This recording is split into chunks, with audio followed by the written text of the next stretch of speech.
I'm live. Oh my god, we're live. Oh my god. We made it. Well, we're not, I'm not going to really say much until people show up. Right. I'll do a fancier intro when people actually show up because like what's the Right. point? I get What that. what is this? What is this in my glue stick? What? I don't have hair. I don't have that much hair. Why is there hair in it? How is it there? Let's see. Just gonna see. Oh, there's probably a delay. Sorry, my That's roommate what it just is. yelled something and I thought for a second she was yelling at me. It's fine. She doesn't know I do drag. And I try and like once I'm in this room doing drag stuff, I don't leave it unless I sneak out and go to the bathroom. That's why I keep my Understandable. makeup melter in here and I Oh, keep my makeup smart. wipes. I even keep my chamber pot under the bed. Damn, I'm already starting off strong with the good jokes. Why is no one here watching them? Oh god. I'm gonna go post on Instagram. Get your butts over here. We're doing something. Smart. We're doing something here, motherfuckers. We're doing something. We're being amazing, and no one's here to witness Oh it. my god, witness it, people. Let's go. Still 0 people. What the fuck? Oh my god. I'm just gonna do a quick Instagram promo real quick, so I'm talking to my phone, not to you for a second. No worries. Hey, I'm live with Prinx Luci. Let's go. Come join us. It's gonna be chaotic and fun. I mean, it could turn out horribly with our makeup, but you know what? It's just gonna be a fun time. Just come join us, please. We're bored. I'm honest. That's why people like me.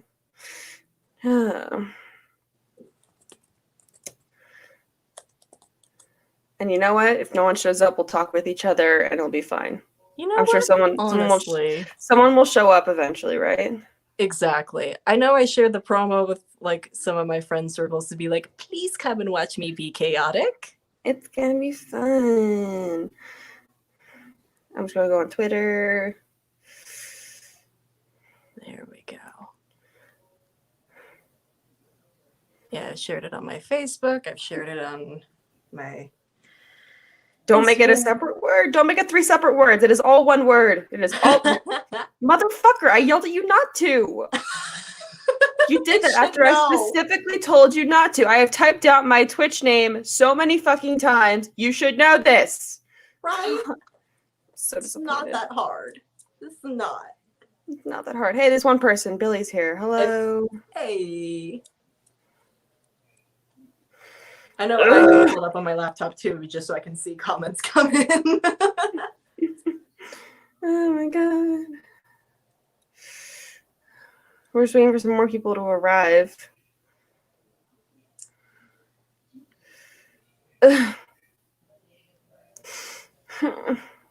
Me too. I felt that. I did more promotional stuff than I usually do, and even Billy did more work than I did. Thank you for the promotional stuff, by the way, Billy, for making all those posts and stuff. Yes, it was so sweet of you. Very sweet, very sweet. Made me feel like royalty to just see my name being thrown around. Yes, that's why we do drag. We do it for the attention because we sure as hell don't do it for the money. Honestly, fucking honestly. Yeah. I mean, if drag made more money, more people would do it, right? Exactly. We love what we do. We love what we do. We do. We really do love what we do. It is very fun. We just like making fun of it at the same time. It's not what you're going to make a living off of. Well, consider that not any drag kings have gotten on RuPaul's Drag Race or stuff like that. It's quite hard to make a living at being a drag king unless you go on like Dragula or something. Yep. Which, you know, I don't know. I don't think I have the guts to go on Dragula. Oh, God, same. I love playing creepy crawly people, but I am such a weenie. They ask you to eat creepy crawly things. Lennon Cider ate spiders on his first, 5 minutes. God. I could never. I mean, I remember Bitch Pudding was talking about when she tells people to go on Dragula, they're like, "Oh, well, I can't handle the exterminations," and then she's like, "Well, just do good enough to not get exterminated." I'm like, thanks. Why didn't I think of that? Well, when you put it like that, God. I keep thinking my roommate's yelling or something. I don't know what's happening. Oh no. I'm That's not that wacky. loud. I was gonna say, you were talking about how you like a lot of people don't know you do drag, where I'm with my dad right now, and I do so many costume things and drag and cosplay, and I will walk out like at 10 at night in my costume to go like get a drink of water or use the bathroom, and he thinks I'm a home intruder. So the amount of times I've nearly been decked in the face by my own father is astronomical. Here's the thing. My parents, my dad and my stepmom know I do drag, and they have been super enthusiastic about it. Oh, like, good. as in, they literally, I can't lift it up right now because it's too heavy, and two, I need it. They got me a suitcase for my makeup, like a whole ass like rolling suitcase, and they even like bedazzled it with Jimmy on it. They went all out for that. I'm like, That's yeah, so cool. that was amazing. And they're like, yeah, we have a gift for Jimmy for Christmas. I'm like, what? That's so cute. I love that. Yes, they were very enthusiastic about it. And Good. my 21st birthday, this is before Jimmy ever existed. Oh, Lucky Pierre's here. Hello, Lucky Pierre. How's it going? Hello. Thanks for joining us. Well, I'm sure people know who we are. Jimmy Diamond, God's Perfect Slut, Rejected Theater Kid, Drag King, human disaster, and then we got Princess Luci here today. How about you introduce yourself? I think I like let's see if you got any titles like mine, like God's Perfect Slut or anything. Cheese connoisseur. I love that. Yeah, just cheese fanatic. What's a good one? Blood soaked. I just love any excuse to get soaked in fake blood. Nice. Well, no, I was originally one of the things that I actually went, 4 people are here. Hello to the 4 people who have joined us. Oh my God, 4 people are here. So many of you. Oh my God, so many. Please say hello in the comments. We'd love to say hello to you. I want to know who all is here. Let me shower you all with love. Aw, love through the screen. Mm-hmm. By the way, your earrings are kick-ass. Thank you. They're your testosterone bottles, right? Yes, yeah. I'll hold one up closer to the camera. I made a pair of earrings out of my testosterone bottles. Oh my God. I love them so much. The only thing that sucks is that I rarely wear earrings, so they hurt after a while, but they're so cool. I can't not wear them. I need like more fun earrings, but like I have fun earrings, but they get like, if I wear cheap earrings for too long, my ears get angry at me. Yes. So I went to TJ Maxx the other day and like got these like studs. Oh, those. And I have 5 piercings total. The third hole in my left ear closed up over the summer because it got angry at me, and I just didn't bother to stick the earring back through again because it hurt. Understandable. That's so cool though. Thanks. So I got TJ Maxx earrings that they were not as expensive as like going out to the mall to like piercing pagoda and getting like the more legit ones, but I get an infection. Oh well, I'm gonna go to the mall again. Life is full of dumb decisions. It's okay. Like that time I decided to do drag. Just kidding. Touche.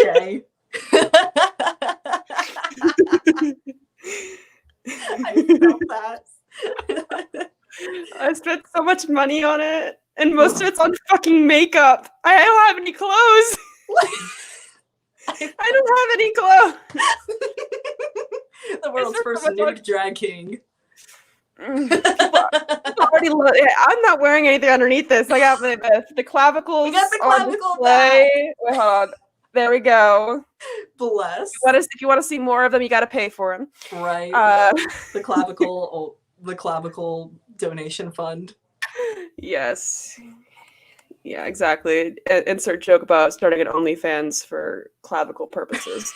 I mean, it would be a very niche group of people, but you know what? I think it would. I think, you know what? I mean, that's how it works, though. You find a niche audience, honestly, and you just milk them for all they're worth. Exactly.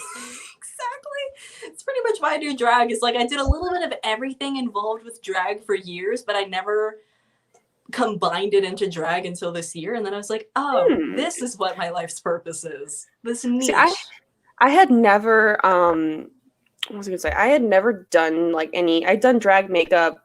First time I ever did drag makeup. I'm gonna take this crown off because this is not a very good way to hold back my hair. So I just, if you couldn't tell, I'm gonna attempt to redo my May King look / nature god look. That's what the headband was. That's what the crown was for, because that's what I'm gonna wear later. I probably should put this on first. Look at me. I look like a potato. The best potato. I look like a very sexy potato. Thank you. Hell yeah. Oh, exciting. Okay. All right. Sorry. I just got a text and I will explain why I'm very excited about this. Give me 1 second. Now I'm excited. So, I don't know if y'all were paying attention on my Instagram stories over the last 2 days, but I have been making some polls. And one of them was asking to gauge the interest of whether people would want to do a VeggieTales themed drag show. Yes. So, for those of you who have never heard of VeggieTales, it is a Christian children's TV program or movie program or whatever, where it's a bunch of talking vegetables and I think one fruit. And no, that is not the derogatory term for gay people that I'm referring to. I'm referring to literal fruits and vegetables. And they all sing songs and try to teach kids about the Bible. And a lot of kids grew up watching it. I was one of those kids. Prinx Luci was one of those kids. I'm running out of foundation. No. Shit. Abort mission. More money being spent on drag. Love that for me. Yeah. I know I just dumped a shit ton of foundation on my face, but that's fine. Anyway, so I asked people if they wanted a digital VeggieTales themed drag show. And when I do polls, they usually don't get that much attention. But this one did. I got about 12 people, and that's a lot. That's a lot for me. That is a lot of people who have responded to my polls. I've done things like, should I do a live later? Should I do this, that, and whatever? And no one fucking responds. But VeggieTales got the crowd going ham. Let's do a VeggieTales themed drag show. So what's really funny is that that has come up in conversation a few times before I formally asked people if they were interested in it. So Billy King, who's another alumnus of the baby shower show, he posted a video about something from VeggieTales, because the silly songs are what we kept, not the Bible lessons whatsoever. The silly songs stuck with us into adulthood. Like whenever we go looking for something, we sing, "Oh, where is my hairbrush? Oh, where is my hairbrush?" You know that. So that's stuff that sticks with us. So that's kind of what is happening. So I can officially say that we are doing a VeggieTales digital drag show. It is happening. It is official.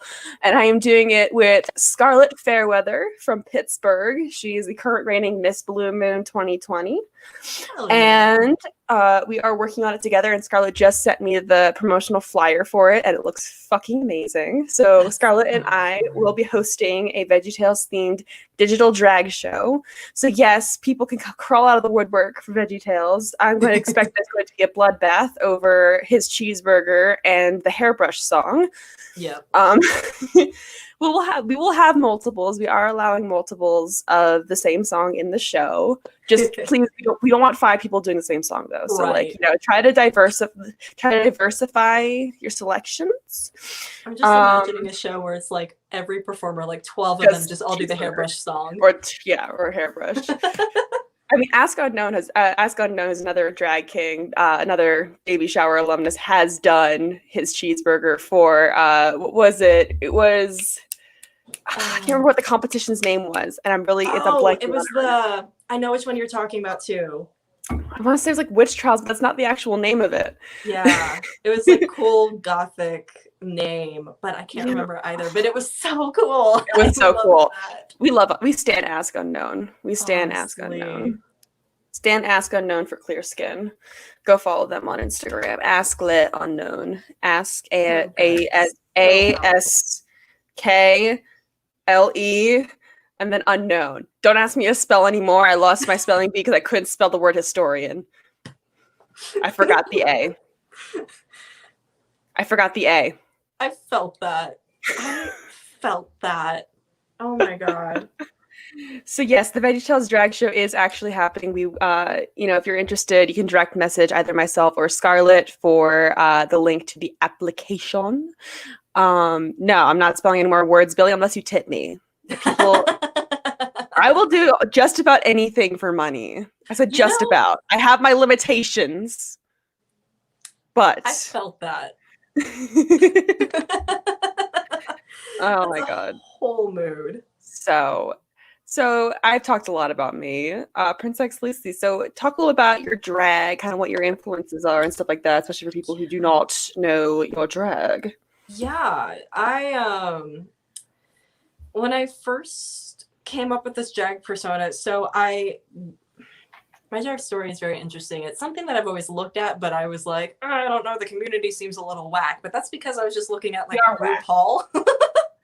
RuPaul's the bad kind of whack. We are the good kind of whack. He's the fracking whack. We're just the regular whack. Exactly. So once I learned that, I was like, oh shit, I need to do this. And I met another drag king on TikTok who was helping cast for a show. And I was like, that looks like fun. You know what? I'll just put together a little drag look and perform. And they were like, what's your drag persona? And I was like, oh, fuck, what is my drag persona? And thus Prinx Luci was born. Oh, I just threw my brush. That's okay. I just threw my makeup sponge on the floor. That's why I was like, oh shit, try not to be too loud about it because you were talking and sharing your story and I didn't want to interrupt with my own, prima donna attitude. Lucky Pierre says wacky fracky. Wacky fracky. RuPaul's frack race, RuPaul's frat race. One could call it RuPaul's frat race because, cis men are usually, well, now they have a trans man on the show, which is amazing. Yes. But they are leaving out a lot of people, a lot of talented people who should have been on the show a long time ago. Agreed. It's wacky in the worst way possible. Not a fan. Yeah, it's the transphobia for me. Yeah, honestly. But and misogyny. We stand Gottmik, absolutely. If I pronounce their name right, I'm sorry if I don't. But I mean, well, kids think Camp Wanakiki. Have y'all heard of Camp Wanakiki? If you haven't, it is a YouTube drag competition. Dragula or Drag Race. Where except it's focusing on campy drag. Oh, that's so fun. And it is really it's a really cool show. And it's so underrated, and that bothers me because there's some really talented people on there. They have, I'm trying to remember some people from, I can't believe I'm blanking on this. Barbara Wire, Diana Fire, Boris to Death, which was the first drag king on a North American reality drag competition show. That was the first one. Boris to Death from Kansas City. They had the first trans man drag queen, Claire, apparently. So they did it before Drag Race did. And they had their first drag artist who was over 60 on their show with Miss Kitty Litter.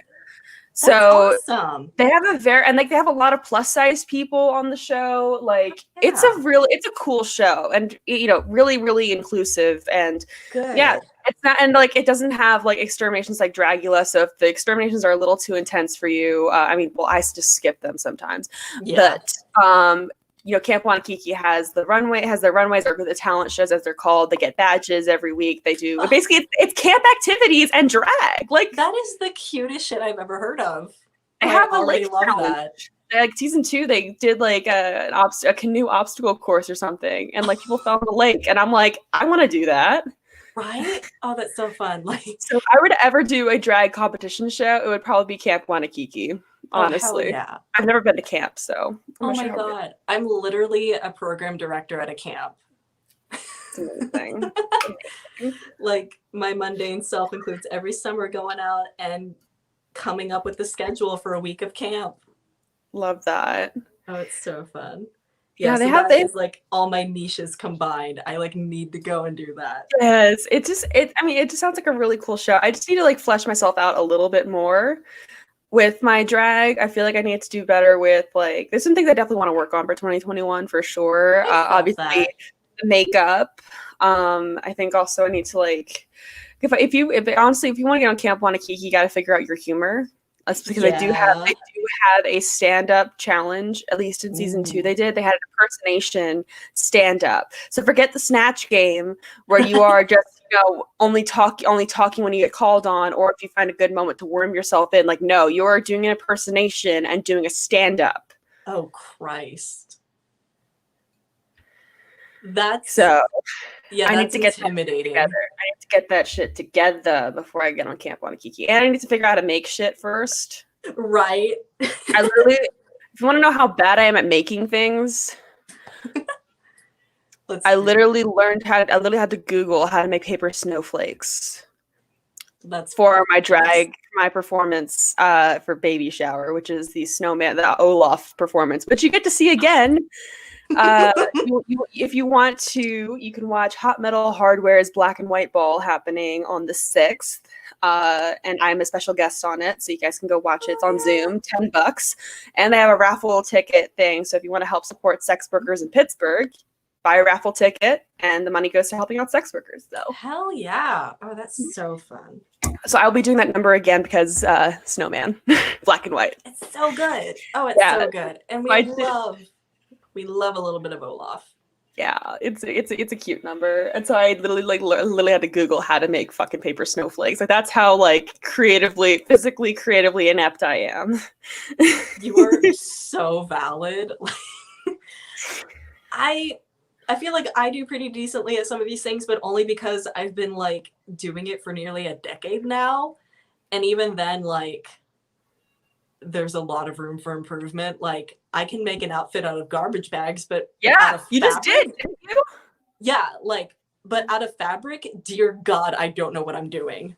Yeah. But give me garbage bags and duct tape, and I will have you a ball gown.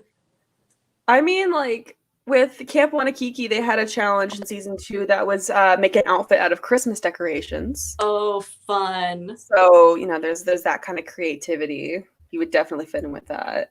But yeah, I'm just not good at making things. That's my sister's thing. Like I got the looks, I got the humor, I got the hair. I did not get her dexterity. She's pretty too, by the way. I love her. I just wanted to make a joke. I love that. My sister's probably never gonna watch this, but I love her. Just in case, just in case. A little disclaimer. Disclaimer: I do love her. She's, she's my sister. Of course, I gotta love her. And yeah. No, but so she doesn't have a Twitch. My brother does. I think he'd be more likely to watch me than my sister right now. Understandable. Yeah.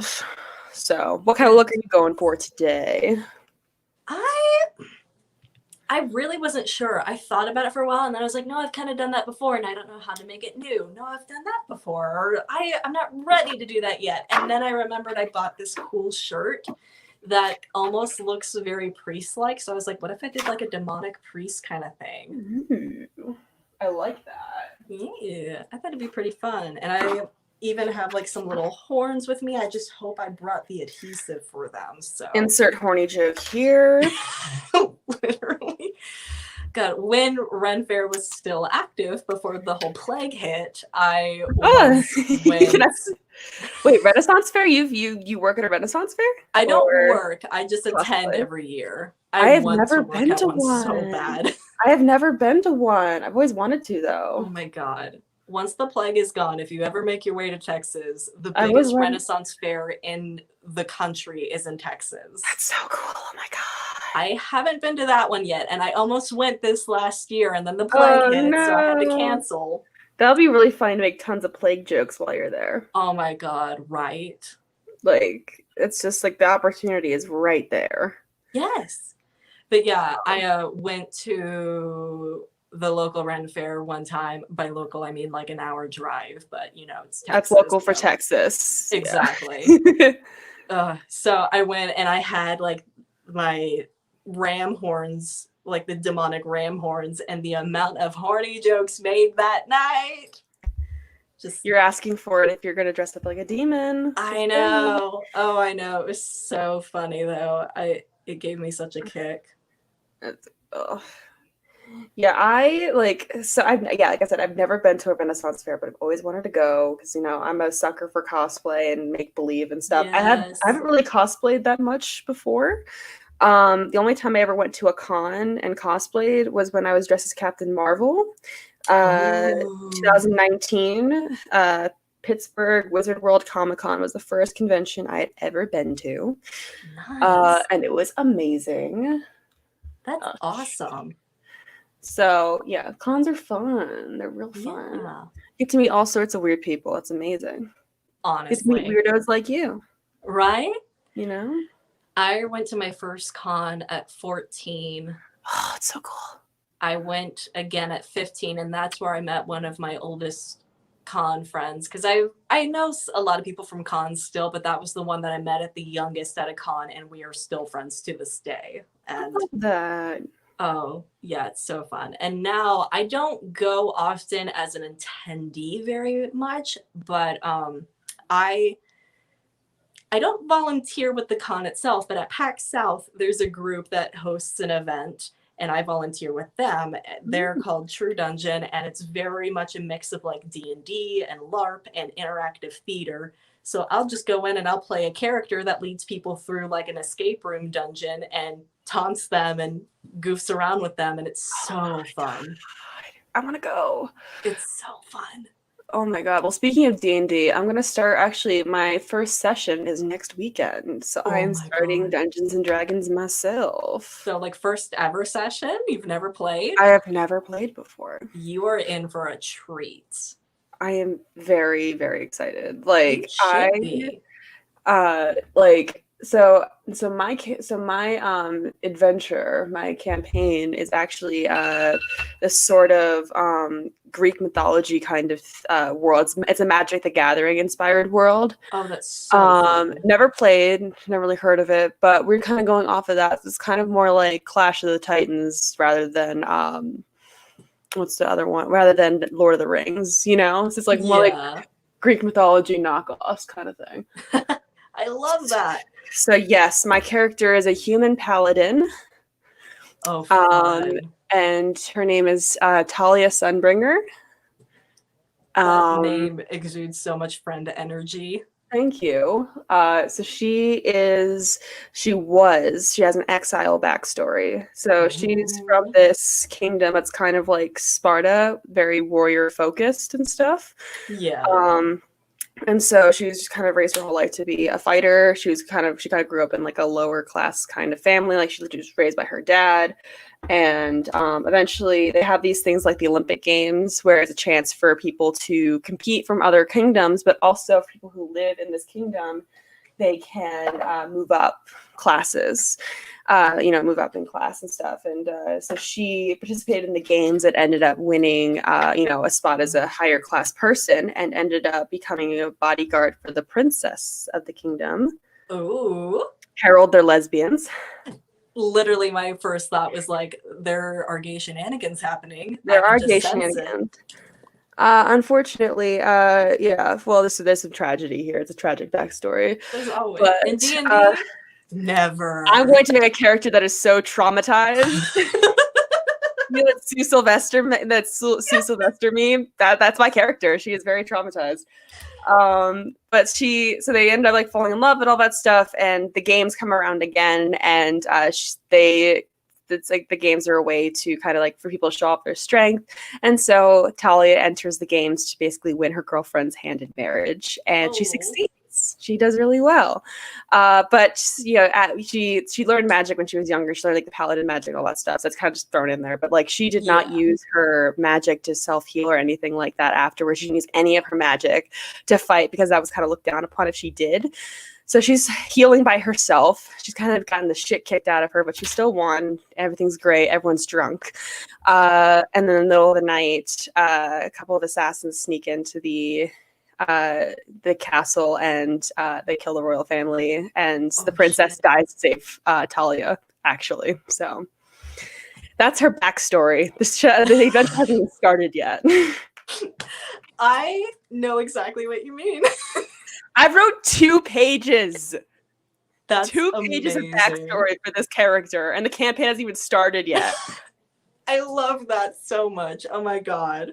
So yeah, tragic That's backstory. stellar. I hope you enjoyed. But now she's kind of so she's been exiled by the new king because the new king blames, blames her and blames the other people who are working that night for doing a shit job, but really he was the one that was Right. orchestrating the whole thing. So Oh.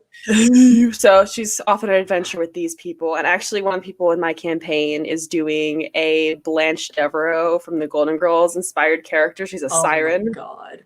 That's so good. I am so excited. I don't know what shenanigans you're going to get up to. Either it's going to be like, epic and amazing, or it's going to be like the goofy Dungeons and Dragons stuff that you hear about on Reddit. Exactly. Oh, exactly. Either way, it's going to be fun, I'm so excited for you. I'm very excited about this. It's like I haven't really acted and I haven't really done any role play before, so I'm very excited about this. Heck yeah. It's a good place to start, especially with friends. It's so nice. I joined so I can make friends. Good. I'm not good at making friends as an adult, I've found. So I need to find other nerds like me. So that's one of my friends who works for the local Pride organization, who I've become friends with over the last year because of Pride stuff, because I've done a couple events for them as for drag. Yeah. So I just posted on Facebook. I'm like, so does anyone have a Dungeons and Dragons group that'd allow me to be a part of it?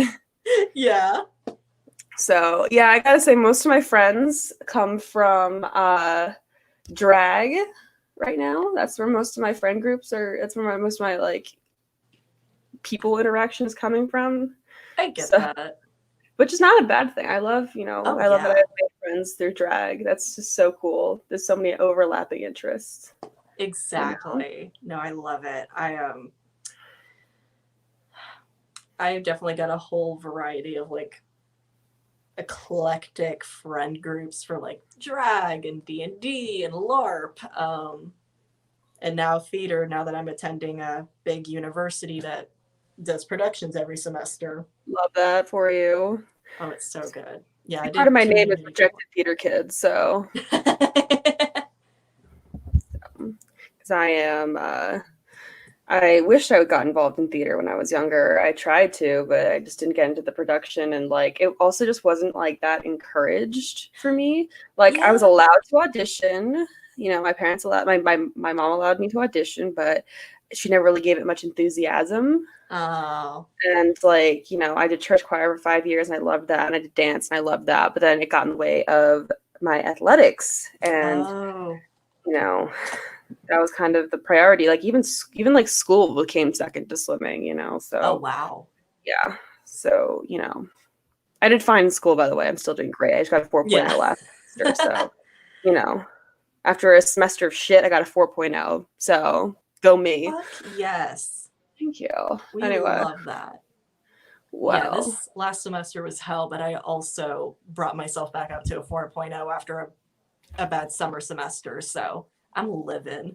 Go you. I love that. Go Lucy. Go Lucy. Go Lucy. So I don't know if y'all can tell, but I'm trying to recreate my nature god / May King look. This time with green for my contour and for my contour. I don't know how else is gonna go. It's gonna either go really well or really poorly. But either way, it'll be an adventure. So fun. I cannot get enough of it. It's like finger painting, except it's your face. Yes. You are kind of finger painting in some cases, because that's kind of how I blend sometimes.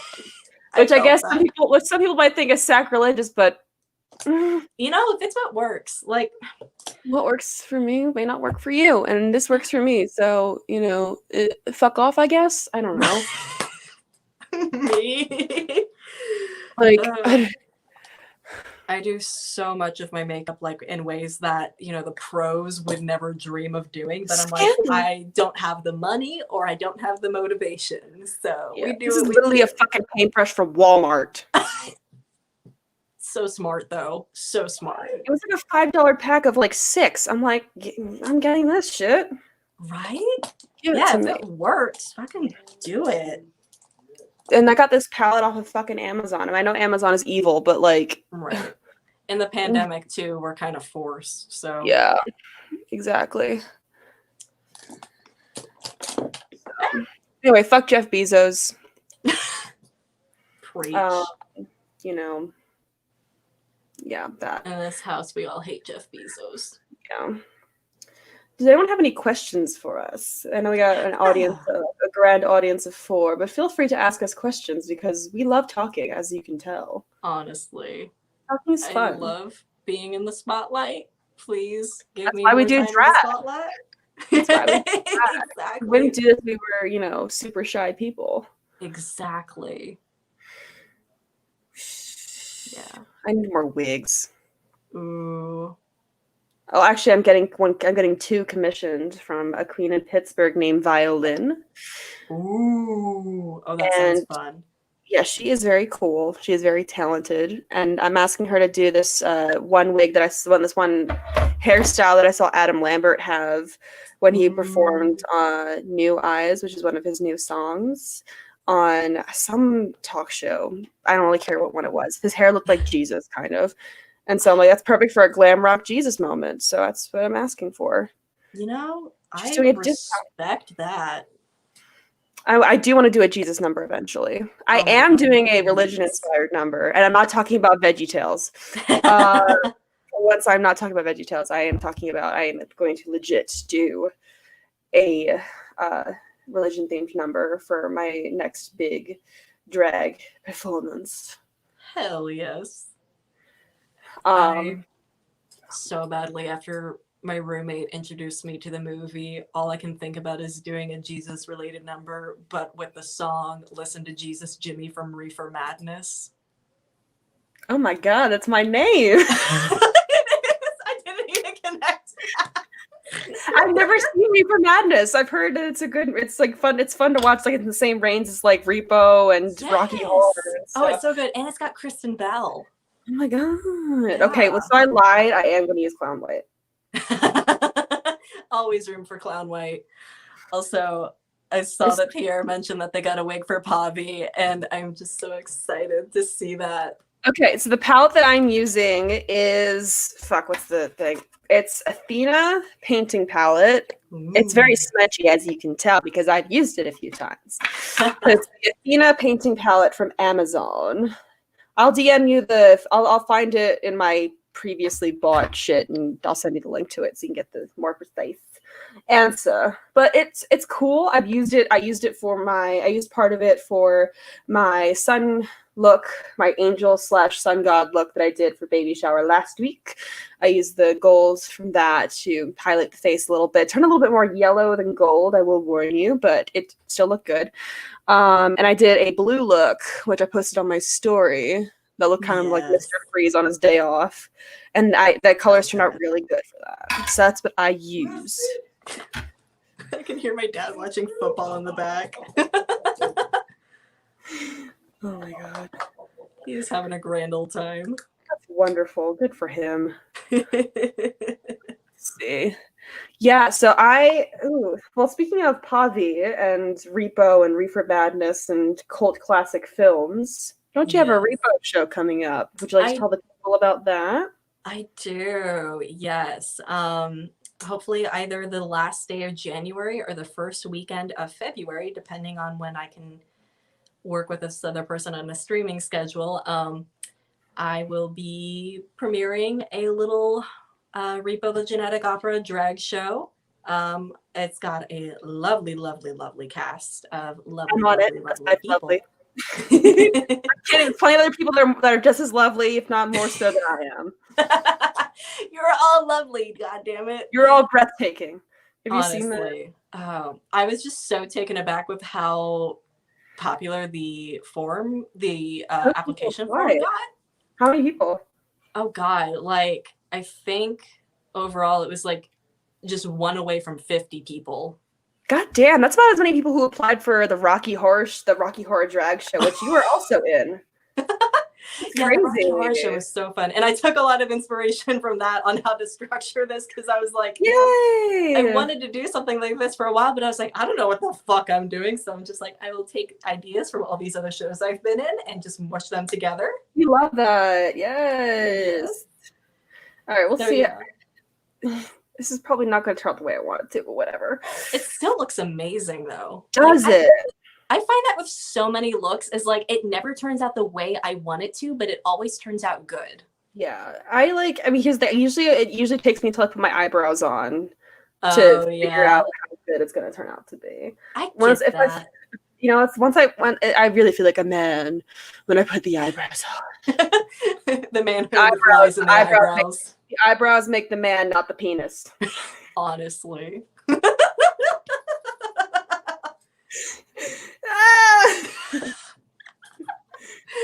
I love it.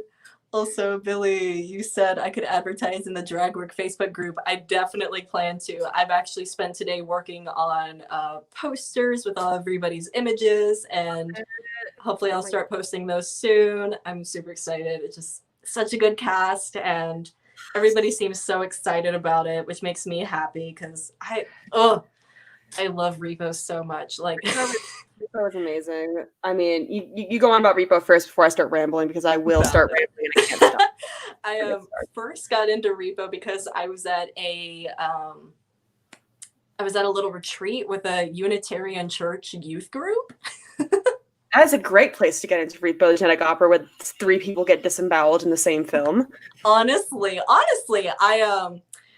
I was just chilling in like a little cabin with all these people I have just met, and one of them is playing Zydrate Anatomy, and I sit up and I go, what is this song called? It's so good. And they tell me, and I've been hooked ever since. I love that.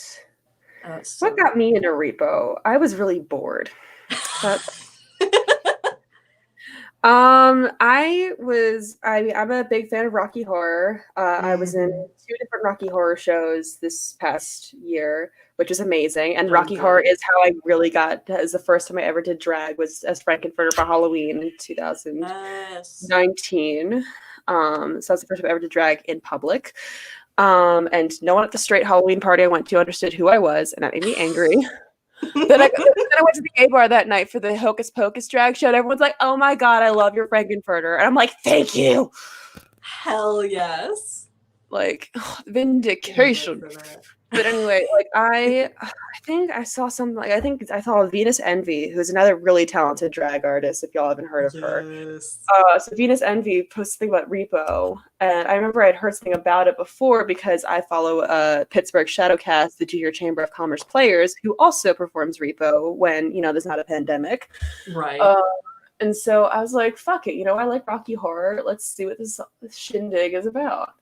And then, I was incredibly surprised by how gory it was from the first 5 seconds of it. Oh, God, yeah. I always forget how gory it is. Get used to it. I still have a hard time watching Thankless Job, but I think it's probably one of the silliest and one of the best songs in the movie. Oh, it's so good. I have a hard time watching it, but it's so silly. It's so silly. Like, it's so absurd. Uses the fucking dead body as a freaking like puppet. Just turns him into a Muppet. Wait, Venus is a member of drag work? Holy shit! Ooh. Venus Envy is amazing. Oh my god. Anyway, but yeah, and then once I watched it, I couldn't stop watching it. Like it was just something I would watch every day. Like in April, it was my thing. I listened to the album religiously. It's like one of my road trip albums. It's one of my road trip albums. It's like if I'm on a long trip, I listen to the entirety of the Reaper the Genetic Opera soundtrack. Oh yes. One time I accidentally fell asleep while listening to it. Not on the road. I was in my room, just to clarify. Got you. I got you. Driver. I promise I'm a safe driver. I know what I'm doing. And so I was in my room. I guess I was tired or something, and I fall asleep, and all of a sudden I hear, "Tonight we are betrayed." I was scared shitless. Like that weird creepy voice that Anthony Stewart Head does when he's the Repo Man. Like, oh my god, just, like scared the fucking daylights out of me, and I'm like, right, like not falling back asleep. I'm not sleeping again for a month. Oh my god, I'm slowly turning into like male Elphaba right now. Oh hell yes. It's okay. I can live with this. I think because I started to see that that my regular foundation was not really working, so I'm just trying to add some like light green, which is just left my foundation mixed with the green paint, and just using that for a highlight. This is not turning out the way I want. That's how it be. It's okay. We're having a good time. We're chatting. Hell yeah. And We're entertaining. Very entertaining. I have like as soon as he announced there's gonna be a repo show, I was like, sign me the fuck up. Yes, Ready. I'm so glad. I am so excited to play Luigi. I mean, wait. Some people might not know what Repo is. We've kind of been talking a lot about Repo. So Repo is a cult classic. Came out in 2008, inspired by the likes of the Rocky Horror Picture Show and Reefer Madness and all that stuff. Basically, it's like Saw the musical that fell on top of a Hot Topic rack. And was literally directed by one of the guys that directed one of the Saw movies. Oh yeah, I know. I remember I watched this one thing from RKO Con. People do shadowcast for Repo just like they do Rock. Yeah. And so actually if you ever heard of RKO Con, they do they perform the Rocky Horror Picture Show at the con, but they also did Repo for one of the shadowcasts. If you want to watch a Repo shadowcast, you can watch it on RKO Con's YouTube channel. Yes. But they don't have callbacks that they do with Rocky. They have not as many, I should say. There are a few. Yeah. But there is one where it's like someone in the audience was like, Twisted Pictures and Lionsgate presents Saw the musical. Yeah. So, there's that. Oh, this is turning out terribly. Oh no. Oh no. Ah. Oh crap. All right, this was a mistake. I'm so sorry. Not your fault. It's mine. I'm the one painting shit on my face. Any screenshots and I'll sue you. Just kidding. We're starting from square one, guys. We're gonna do something else. Maybe I'll just be like that. Maybe I'll just redo. We'll be on the stream for like 5 hours at this rate. It's okay. I have nothing else to do. Down. to do tonight. This is not a happy accident. This is a sad accident. But you know what? It's fine. I at least did a decent job with gluing my eyebrows down. Hell yeah. You know what? Here's the thing. I always try to find at least one good thing for every failed look I do. I love that. I live for that. I find out like what thing I did good or one new thing I learned, and I have not really figured out how to glue my eyebrows down very well. Yeah. I'm kind of undoing my work a little bit here, but I'm trying to get the green out. But I'm going to be painting blue on top because I'm going to try see if I can redo my my Mr. Freeze look. That's kind of really not Mr. Freeze, but whatever. I'm very red. Okay, let's get cleaned off. Like I just rub my face a little bit and it's like, oh, I'm a tomato.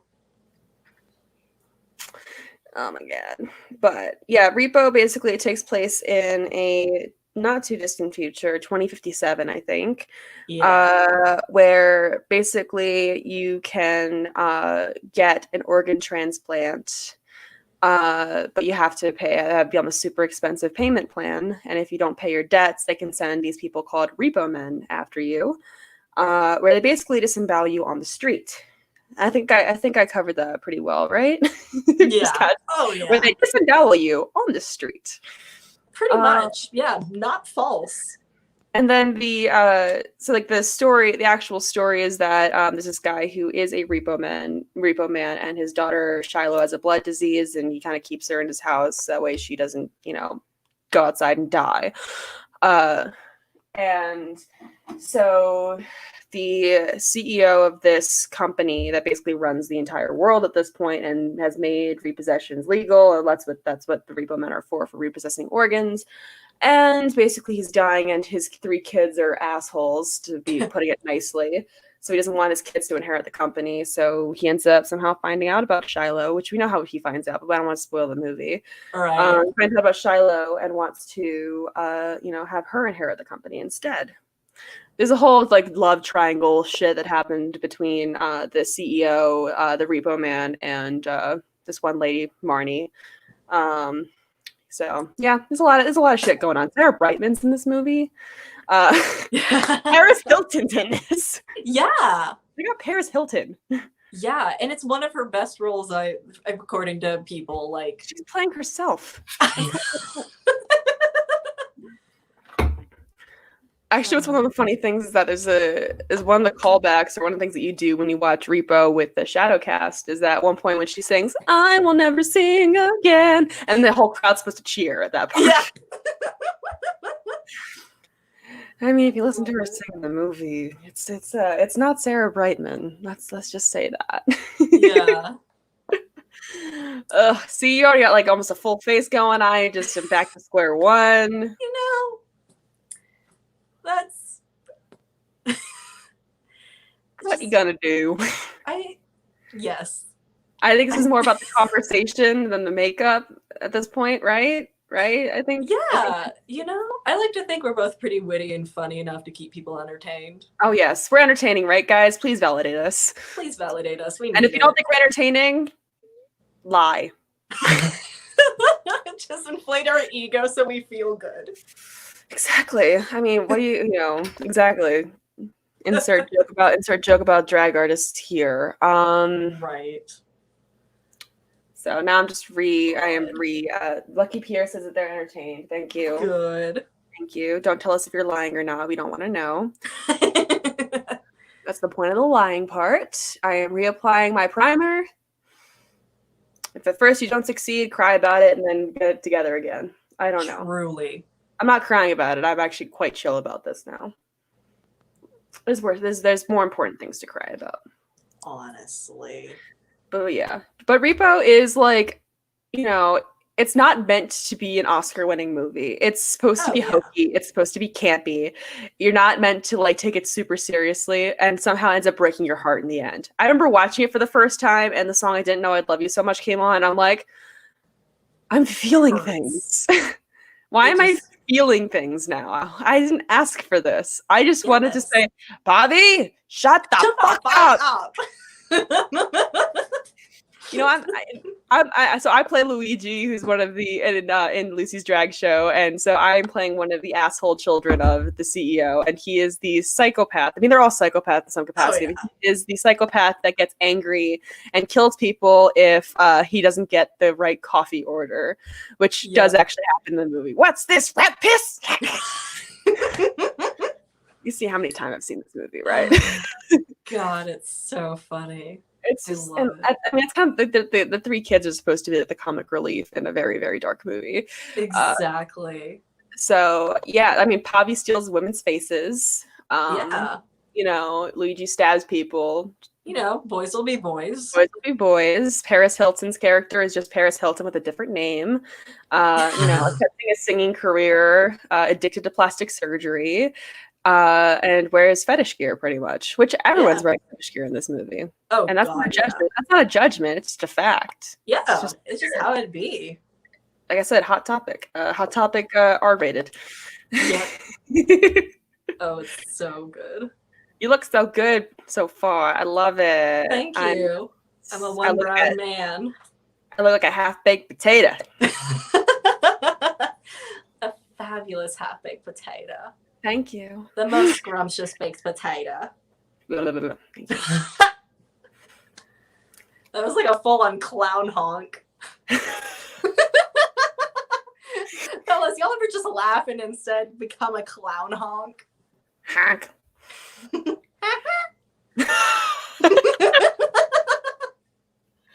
Oh, this is such a good decision on both of our parts to do a makeup scene together. This is so much fun. I'm glad the world gets to see this. The world gets to see us, you know, see the all fireworks. 4 people of the world. Look at that. Look at that. I am so happy I get to play Luigi, though. Like, that's like, I found multiple characters because honestly, I did not care who I played, really. I just wanted to have a good time. I just wanted to be a part of this. So thank you for casting me as Luigi because I get some of the best lines. We love Luigi's lines in this house. I am not the Luigi that gets to say, Pavi, shut the fuck up. But I do get to say, like, at one part, because, like, there's, like, this scene where, like, one person was like, but Mag was Marnie's best friend. And then, like, Luigi goes, you break my freaking heart! Sounds much better than I do. It's but not so that much good. better. But, like, I am very excited. I have been practicing that lip sync for that one line and trying to figure out how I'm going to deliver it. Like, I'm either going to do, like, you break my freaking heart, like, how, like, mocking, or I'm going to be, you break my freaking heart. Oh, like, my God. I have a couple different approaches for it. So, I love it. Variety. It's also going to be the cheapest costume I've ever put together because I already had the shit for it. So, fuck yeah. I was originally going to do fake blood at one point, but that didn't really. I didn't want to spend more money. I had like a little bit of fake blood because he just stabbed someone for bringing him his wrong costume. But that's just, I didn't want to spend money on that. Understandable. What part are you playing? Because I totally forgot. You're the announcer in. Yeah, I don't know what the fuck his name is, who he is. He's just there for one song, and he's having a jam. Like, he's living. Like. Yeah, it's just the guy that, and like the opening act, I guess, for the genetic opera itself. Yes, because the lines between reality and what's performance becomes much blurred in the second act. So you'll see that. Like, at one point someone gets shot, and then you're just like the audience is just staring there, and like and then they just watch her walk out at the end, like. I'm speaking very vaguely so I don't ruin the movie for people. Exactly. Because it is something you should watch. It is something you should experience. It is very gory. I will warn you right now. It is quite gory. Very gory. But it is campy. It is over the top. And it will surprisingly make you emotional. Yes. Like it did for me. It's got some well-known people in there. The girl from Spy Kids, I can't remember her character's name. Alexa Vega is the actress who plays her. She is Shiloh, who's one of the main characters. We got Anthony Stewart Head, who is Joss from Buffy. We got Sarah Brightman, and if you don't know who Sarah Brightman is, you lose your gay card. Honestly. Or you steal your gay card. If you don't know who Sarah Brightman is and calls herself a theater gay, get out. I used to daydream about meeting Sarah Brightman as a 13-year-old theater kid. Aww. Oh my god, just like Shiloh. Oh my god. Did you have a Shiloh cosplay? Because remember, I think you posted that on the Repo page. My only official Repo cosplay was put together because I was looking through my wardrobe and I was like, I have a nightgown and a black wig and all the makeup I need to be Shiloh. I am Shiloh now. Yes. Oh my god. I definitely need to film the Repo performance. I just need to get. I'm doing Who Ordered Pizza and At the Opera tonight, and I think that's my songs. I'm gonna double check it again because I'm kind of a mess. But 2 fantastic songs. I'm kind of sad that Who Ordered Pizza is not on the official soundtrack. Yeah. Oh, it's so good. It's a great song. I got the heart, like the part where like please don't take me back there. Oh my god. Like that part. Yes. Amazing. There are so many little like interlude moments that are so good that aren't on the official soundtrack, and it pisses me off so much. Which I mean, I get why they didn't do it, but like, because that would basically be the entire movie, because the whole movie is sung through. True. Like it's like Les Mis, they sing the entire thing, but I'm fine with that. I could listen to the movie, I can't watch it while I'm driving, so right? Give me the next best thing. Listening to it, exactly. Yeah, they sing the whole thing, just so you all know, so you're not surprised like I did. No, just kidding. I actually knew. I mean, it's opera in the title. I knew it was going to be sung the whole way. But I was surprised when I had to go see Les Mis in theaters, in 2012 when that came out. Holy shit, that was 2012. I didn't know that. I was like, when are they going to stop singing and start talking? Because I'd never seen a musical like that before. I was like, when are they going to start talking? Yeah. And they don't. No, that's not how was Phantom of the Opera for me. I was like, whoa, this keeps going.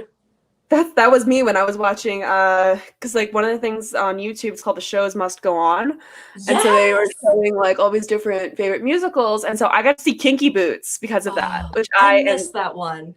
They're only available for 48 hours, so once it's on, you got to get onto that as soon as possible. So they did the 25th anniversary of the Phantom of the Opera show. I saw that one, and they did it twice, and I watched it both times. So good. So good. I love it. Like just Oh, I the love it. talent, amazing. Yeah. I want to like call it individual actors, but then I'm like, no, they're all good. They're all so fucking good in that one. It's just so much. I'd never seen. Actually, that's a lie. I have never seen Andrew Lloyd Webber as Phantom of the Opera before. However, there is another version of the Phantom of the Opera out there, a musical. Oh, really? Anyone know that? I didn't even know that. All right, time for musical theater lesson. There is another Phantom of the Opera musical that's simply called Phantom. Oh. Um, it's basically the same story. There's still like, Christine the Phantom and the sewers and all that shit. It all still exists. But you get to learn more about the Phantom's backstory because there's a whole song about it, about the Phantom's backstory. It's not just like, Madame Giry saying, he's the guy in a cage that I saw once and I could never forget him. And then they said he died, but That's all you get. that's all you get. You actually learn like the backstory and like, You get literally backstory as a treat. It's actually kind of reminds me. It's definitely like I mean, people compare like Phantom of the Opera to like Beauty and the Beast, except way more fucked up than Phantom of the Opera. Yeah. Phantom of the Opera and just Phantom, I can definitely see that sort of parallel between Beauty and the Beast a lot more. Phantom still kills people, but it's not quite as like, fireballs and shit. Yeah. Really throwing fireballs. That happened. That is a thing that happened. God. But it was really cool. I got to see it like off Broadway, and Lucky Pierre says that Andrew Lloyd Webber pulled strings to have it close, which is, of course, kind of shitty. Have you ever heard of Starlight Express? Speaking of Andrew Lloyd Webber and shitty ideas, Starlight Express. Anyone? Oh, I feel like I should know that one. You should know it. I've heard about it, but I've never seen it. Ideas I ever heard for a Broadway fucking musical in my life. Lucky Pierre immediately knows. Oh no! All right, musical theater lesson again. And I look fucking crazy with this Tom White on, so you get crazier expressions. I have no eyebrows, and I am invoking its name. I am invoking its name. If I am cursed with the knowledge of Starlight Express, then so should you. Starlight Express is like Cats, but worse. Oh no. It is about trains. You think I'm joking? I'm not. It is legit. If Cats is about horny cats, Trains is about horny trains. What? They had the actors on roller skates. This was the 80s. Crisis. Just watch the whole video from Waiting in the Wings. Just watch Waiting in the Wings on YouTube. They had a video essay channel like focus on musicals and stuff. And oh my god, Pierre has seen it live. I'm so sorry for you. I mean, here's the thing. I would be curious to see it live because it's like watching, it's the same thing when people slow down traffic because they want to see a car accident. Oh, are there dead bodies? How fucking that car looks. I guess you could say it's like watching a train wreck. Hey, because it is.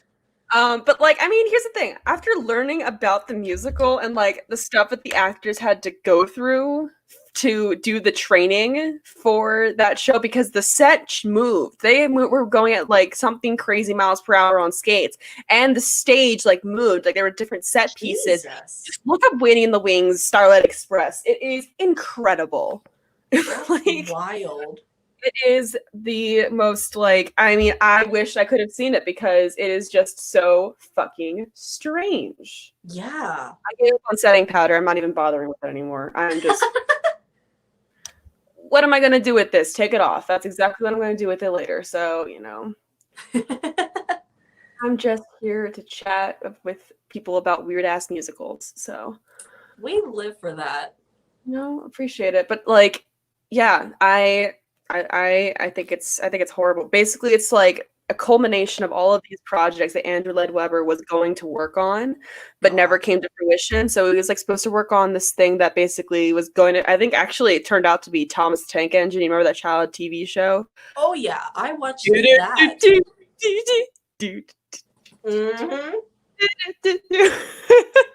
God.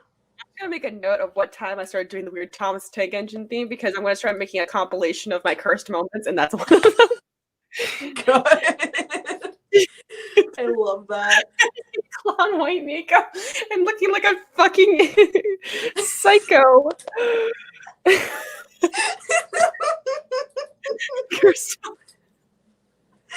is amazing. I love this so much.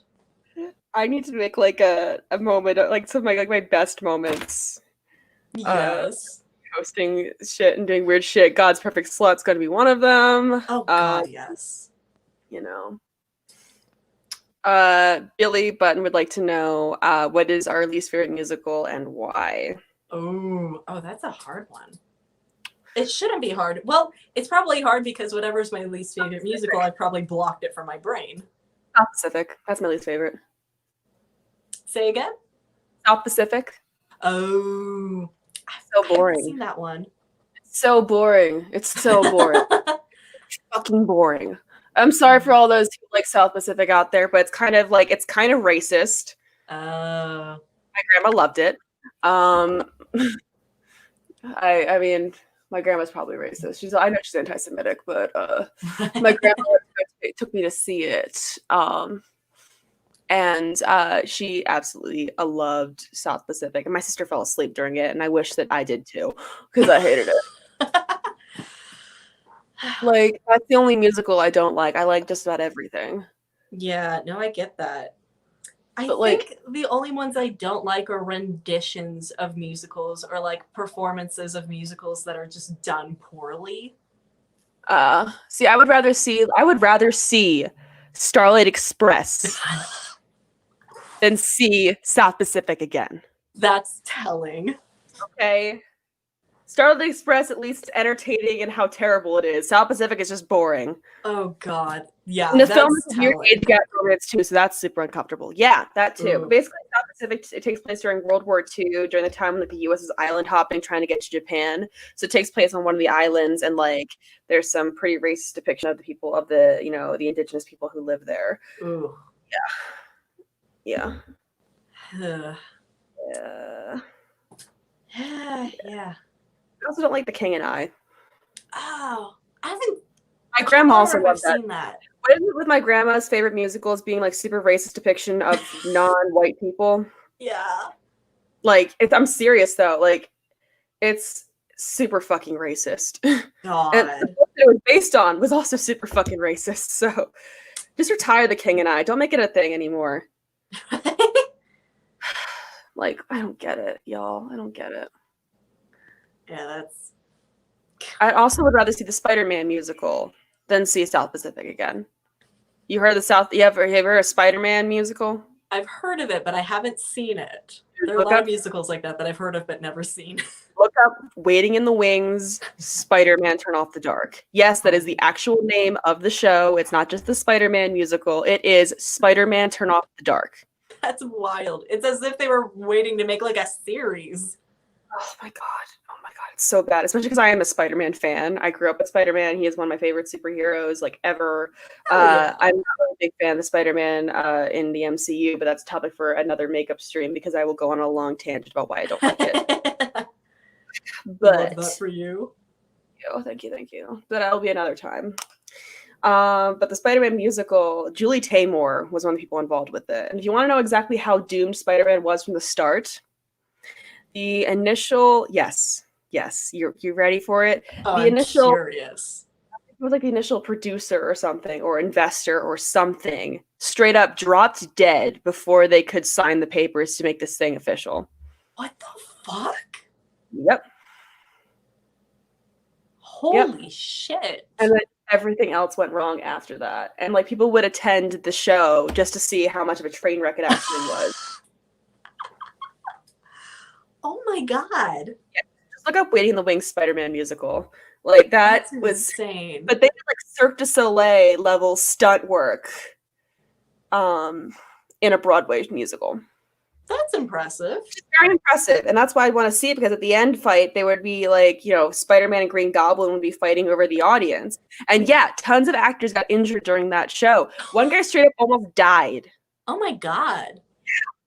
Like there's a stunt where like Mary Jane, like Green Goblin has Mary Jane on like a bridge or something, and like Spider-Man's supposed to dive after her, and the guy wasn't attached to his harness. And actually, I saw the video of it happening, and you just hear a thud. Oh my God. And the guy actually came back. He survived. The guy survived the accident, got surgery and all that stuff, and then he came Holy back shit. and did the exact same role. And they changed it. Obviously, had to change the scene. Yeah. So they didn't have to do that, risk anyone else. But like, yeah, people got injured. Like, yeah, they ran out of money. That's why they got shut down, because they straight up ran out of money. It was probably one of the most expensive Broadway shows ever. And also, Bono and the Edge from U2 wrote the music for it. Oh wow. There are some choices. I've heard the soundtrack. There are some choices that were made. Like, Imagine risking your life for Spider-Man Turn Off the Dark. Actually, what's really funny is that they had this like preview for so the guy said it's not the first time they tried doing a superhero musical, and it cuts to like a clip of like the failed Batman musical they tried to didn't even make it to Broadway. And something about mommy and daddy died or some shit like that. Like seeing his dead parents. Oh my God. That was a good Batman musical. Watch Holy Musical Batman by Star. I was just about to say that. Man, look. Oh, it's so good. It's already looking better for me. Nature God will visit it another day.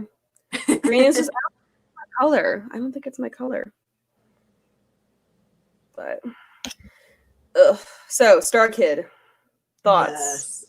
Since we opened that can of worms. After talking about cursed Broadway shows. Did you watch the VHS Christmas Carol? I did not. How was it? It was so good. I like, even if you didn't get to watch it, the album is so worth downloading because the music is so good. And like, I've only heard Christmas Electricity and I'm already in love with it. It's so, oh my God, it's the new Christmas anthem. Christmas Electricity. Like, I wish I heard the song before I did my Christmas drag numbers, because that would have been the only song I did. Though I did do still a Star Kid number for my Christmas show, which was Our Doors Are Open for Black Friday. Yes. Oh my God. Black Friday. Such a good show. It's so good. Oh, I love it. I love the whole Hatchetfield universe they're building. They're doing a third one. Do you hear about that? Nerdy Prudes Must Die. That's the name of it. Yes. I'm so excited. And apparently they expanded the Hatchetfield multiverse in Nightmare Time, which was their like digital series. Which I only got to watch the first one because that's available for free on YouTube. Yeah, I still haven't watched that one. I need to sit down and do it. It's good. It's really good. I've only watched the first part of it. The second part was really cool. I heard it was really good. A lot more dark because there's like a range from like kind of funny to like super fucking like sticks with you for a long time type thing. And I like that kind of thing. Oh, yeah. I mean, the guy who didn't like musicals gave me nightmares. By the way. Really? Yeah, seeing zombies. That's a fucking interesting nightmare, don't you think? You don't. Here's the thing with that with the guy who didn't like musicals. You wouldn't think that like zombie singers would be fucking scary. We didn't consider the implications. We didn't consider the implications. Are you frightened? Are you frightened? My roommate and I will just be like chilling in the car, like getting food somewhere, and one of us will just, from the song I Want You to Want, or whatever the fuck it's called, one of us will just go, I want to go home. I want you to choke me while I jerk off. It's so awful. It is an actual song sung in an actual musical. That means you should go money see it. To see that, and they loved it. I would pay money to see it. As soon as it's so funny to think of, like, I paid money to see fucking Jeff Blim. What the fuck is his name? Jeff Blim, the guy who sang it. He wanted to. Yeah, I paid money to see Jeff Blim sing about having his wife choke him out. That's how you know. There are worse things to spend your money on. Exactly, like Starlight Express or Spider-Man or South Pacific. Exactly. Like the what was I gonna say? But like seriously, the guy didn't like musicals. That ending fucked me up for weeks. Oh my God, I'm not gonna spoil it for you. because I want you to experience the same horror that we both did. Yes, but I Lauren did not Lopez. expect it, especially from a Star Kids show. Yeah, that was probably the darkest ending I've ever seen, and with the exception of Little Shop of Horrors. Yes. It's like up there with Little Shop of Horrors. Fucked me up in the best way possible. Oh God, I think it's the best Star Kid musical that's not like a direct parody. And I will stand by that. Yeah, because like Black Friday was good, but I think the guy that didn't like musicals was fucking incredible. Yeah, I think because it was the first time we saw them deviate from their formula, really. One of the first times. Yeah. We see them deviate from the Star Kid formula of like the parodies and all that stuff. Exactly. Not that it's not a parody, but direct parody. Sorry, I interrupted. You're good. I was gonna say, I think the only other musical they did that was like fucking amazing, that was so fucking amazing, was because it was a parody, and it was the Twisted. Oh my God, Twisted! I can't get enough. Just, it's so good. All right. Once the repo show's over, we need to do a Team Star Kid show. When did? Hold on, I'm gonna look this up because I want to see if I can make it fall on a certain date. Ooh. Okay. So I have a pitch for you. Okay. Would you like to do a very Star Kid drag show in April? Oh, because that is when a Harry Potter musical was released on YouTube. Let's fucking do this. All right, kids, you heard it here. We're gonna do a Harry Potter drag show together. We're gonna host it together, do everything together. It's gonna be great. 13-year-old me is doing cartwheels. Same. Really, Team Star Kids what got me through fucking middle school, man. The coolest girl was my personal anthem in 7th grade. Literally me. I'm not a girl, really, but Same. Yeah, that was when I thought I was still a girl. I don't know what I am. I'm just I don't know. My gender is whatever way the wind blows, I guess. I felt that.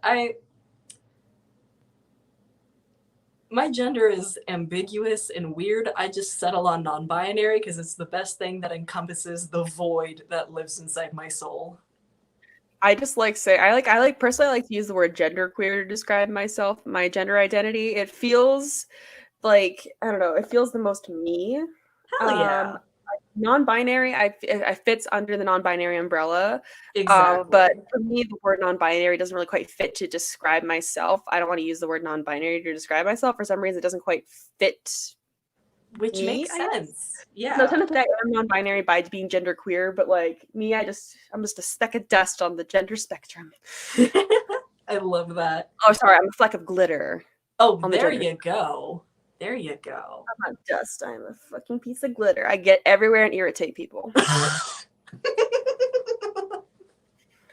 I'm adding that to the list of finest moments by me. Thank you very much. You have some of the best, just things come out of your mouth that I've ever heard, and it makes me so happy. Thank you. Glad someone appreciates my talents. For spouting off at the mouth. Honestly. It's one of those things, I love being witty, but I can never do it on the spot. I always have to, just go and just... It takes practice.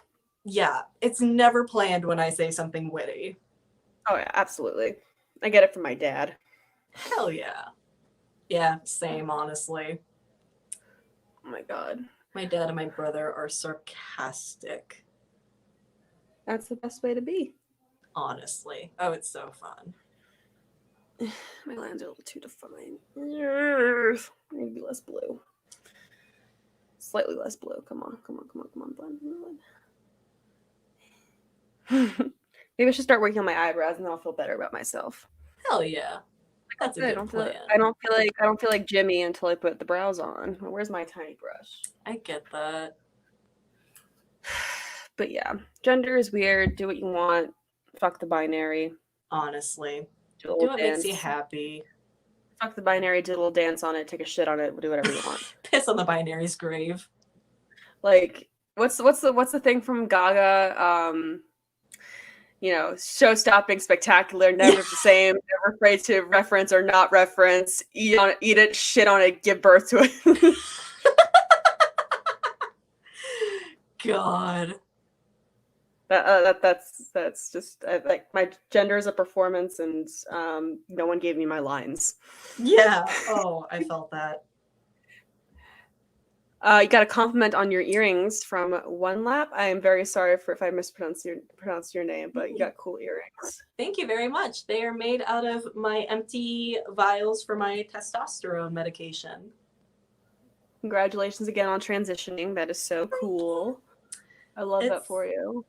It's been a wild journey. It's something I always ever since I came to the realization that I wasn't cis, I always thought about doing testosterone, but the idea of self-injection scared me so bad. And for a long time, before I realized there were other methods of doing testosterone, I just wasn't content with all the changes that testosterone brought. Like, that's one of the fun parts about not fitting the binary is like, I want a little bit of this and a little bit of that, and the rest of it can go fuck itself. There you go. So for years, I just struggled with what do I want, and especially the idea of one of the big struggles that myself and a lot of other people that aren't, within the binary struggle with is like, if I do this to hopefully alleviate my dysphoria, will it work? Because I don't know what my ideal self is, because it's so hard to find like non-binary representation to have gender envy for and be like, that's what I want. But yeah, I had a point where I was talking with a friend one day about a lot of my personal feelings about my body and how it interacts with other people. And they were like, do you think it's because of your trans identity? And I was like, you know what? Probably. And ever since, like, that was just in February. And ever since, I was like, maybe I should finally start testosterone. And then I had people starting testosterone that were also non-binary. And I just felt like what at the time was like unexplained jealousy. I was like, I'm happy for them. Why do I feel jealous? And it's like, because you want to do it too, you fool. Yeah, like for me, like I honestly being in quarantine and doing drag helped me to kind of realize that I didn't quite fit in the gender binary. So, like just having that having that much time alone with your thoughts, and staring at your face for long periods of time. Exactly. Makes you feel things. That was also the turning point for me, was doing drag and consistently painting facial hair on myself. I was like, oh, I need this permanently. Yeah, with my gender, I don't know. I mean, with my drag, I like to fit like the glam rock is a very big inspiration for my music that I like to listen to for drag. Yeah. And like some of the looks that I like to do definitely are influenced by people like Prince, David Bowie, Freddie Mercury, all of those amazing people.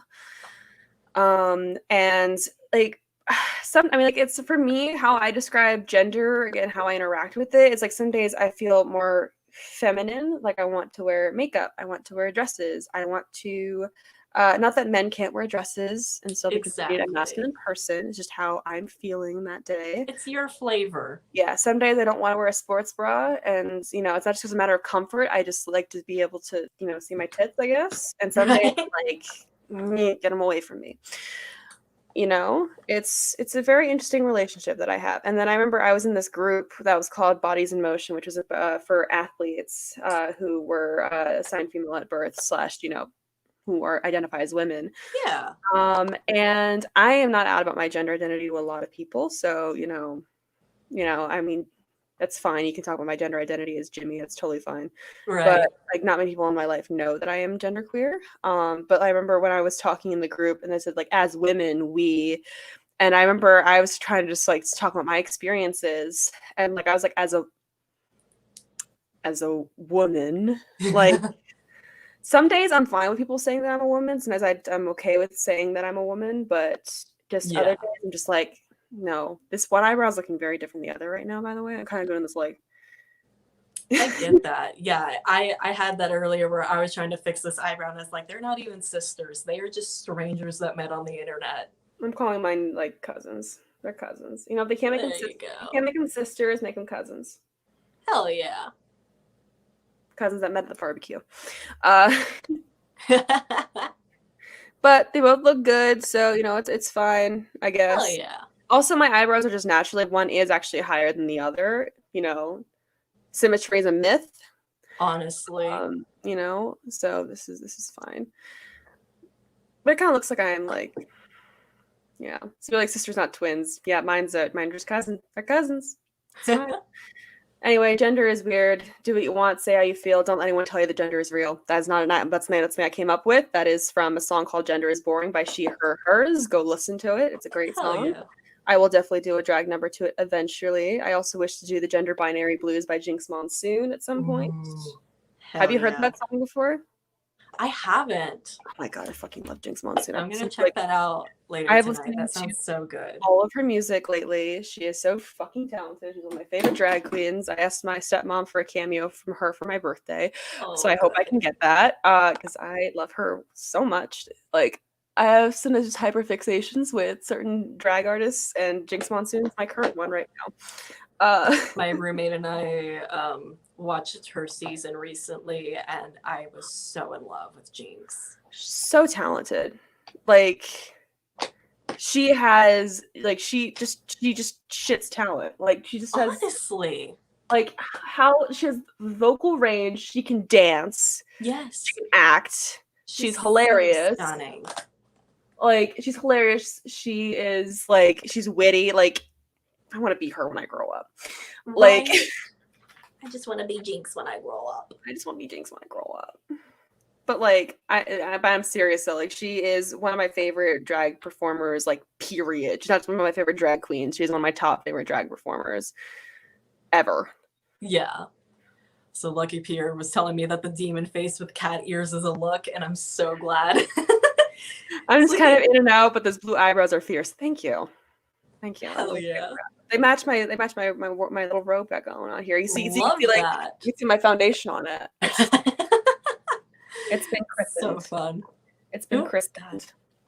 I'm just gonna add some silver paint to this because why the fuck not? Hell yeah. Add some texture. We love that.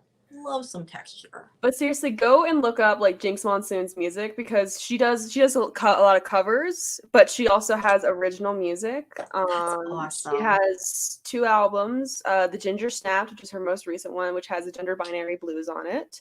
Oh yeah. And she has the Inevitable album. So those are the 2 songs out. But if you like to listen to some more recent stuff from Jinx Monsoon, you can watch and listen to the Jinx and De La Holiday Special. Yes. I need to see it so bad. Do you have Hulu? My roommate does. So once well, borrow your roommate's Hulu and watch it on there.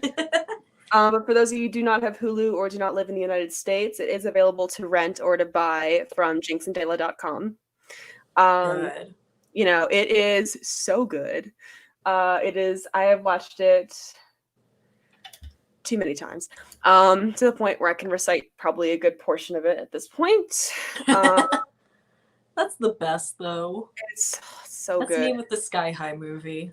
I have not seen Sky High yet, but I want to. God, I saw it in theaters as an itty bitty little kid, and my family has it on DVD, so I watch it religiously. Oh, I love that. It's a big comfort movie. The Jinx and Dela special has been a seasonal depression comfort movie for me. Good. I love that. It's the premise is literally just Jinx and Dela try to figure out, because they're 2 very different people, different senses of humor, trying to put together a holiday show. Jinx wants to do like the body holiday parodies and the sexual innuendo, and Dela's like, no, we're gonna do something wholesome and amazing that way. Right. And it's actually surprisingly sweet. At the end of the show, I almost started crying because there's a really sweet moment. Because one part where they both look into the camera and Dela says, "You're our family too, because we're choosing this together," or something like that. And I'm like, power cries. It's like SpongeBob, when he's just like has like sprinklers coming out of his eyes. Me right now. Oh, that's so good. Sorry, I keep thinking my roommate's yelling at me. That's called childhood trauma, folks. Yep. Oh my god, I love like the contour you got going on here. Like, Thank you. looking. I love this, like doing this on a live stream because it means I have more time to just sit with myself and be meticulous about it. Nice. Because, like, I love a lot of the recent makeup I've been doing, but I feel like a lot of it hasn't been as detailed as it's been in the past. And I think it's because I rush it, but also, like, full time college student vibes. Oh, yeah, I feel that. So this is fun where I just get to sit, no plans for the rest of the night. I can Just chat about weird shit and, Yeah. weird queer shit. Be detailed as I want. Yeah. Like, oh my god. So yeah, and I like, oh god. Anyway, I just keep rambling about Jinx Monsoon because I love her so much. But like, literally right before we joined the stream, I was watching this video of Jinx. It's on YouTube, so you can go watch it after we're done here. Ooh. Of Jinx doing a pole dancing tutorial. Oh my god. It is one of the funniest things I have seen in a while. I already love it. At one point she falls off and she's on the floor. She's like, "When did I get so old and fat?" Like just to win. I don't want to yell anymore because I feel like my roommate's gonna yell at me again if I do. Right. Like it's just the way that Jinx yells is hilarious to me. I don't know why her voice just like goes down like when she's yelling. Like it's like it goes down like like not I'm talking about down one, I'm talking about just like down an octave or something. Yeah. Oh my god, like, that's so funny. Which is so funny because most people go up an octave. No, she's like, she's like, why did I get so old and fat? That's amazing. And she's like talking to her cat. Like he's like, you're supposed to be helping me out here. Like, I mean, like, go watch Cool Mom on YouTube. Go watch Cool Mom. She has a show with it's like one of the many Jinx backstories that she has a son named Kamikaze after her favorite drink, and so in real life it's her friend Nick. I think his name is Nick in real life, but he plays Kamikaze, and they did like a web series when before Jinx was on Drag Race, they did a web series together called like the Monsoon Manor or something, and so they still work together. Obviously. So they did the series on World of Wonder called Cool Mom, and I hope that when the pandemic's over, they can bring it back because it is hilarious.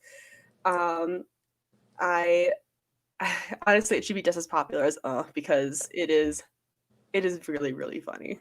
It sounds amazing. Like, it's just like, she's like, literally how she opens it, she's like, 30 years ago, I gave birth to a gay homosexual son, and I'm just starting to take interest in his life now, so we're gonna go talk about this. Like, basically, just like, I butchered it, and I paraphrased it horribly. So good. But just like the first couple lines are like, hi, I'm Jinx Monsoon, and 30 years ago, I gave birth to a gay homosexual son. I'm just now taking interest in his life. Because I'm not a regular mom, I'm a cool mom. Jinx would be a cool mom though. And that's the premise of the series. It's just, her and Kamikaze, they just talk about random shit. They talk about everything. They did this one thing where they did a driving lesson together, and that is probably one of the best episodes of the entire series. This is when they do a driving lesson, and they even take like a driver's test, as in like they take the written test together and see who does better. That's amazing. And they make up like all these backstories for Jinx and Kami, like these things like, I was on, it's like you said 16th birthday because you were on tour, like like that. It's hilarious, but so good. That's the one that's made me cackle, like full on ugly laugh, cackling. What is wrong with you, Jimmy? Kind of like laugh. Was the Birds with Bees episode, which they split into 2 parts because there's just so much going on there. They just talk about talk about sex. It's great and it's hilarious. That's so funny. Like, I definitely need to check that out. I had no idea it existed. Exactly. It's so good. It's so good. Hell yes. But it's Jinx, amazing. She'll probably never see this, but I bet at this point she probably knows that I am. Right. One day. One day I will meet her and I'll be able to gush all over her in person. Right. I am such a fool though around drag artists that I admire. Like, have you met anyone from Dragula or Drag Race or?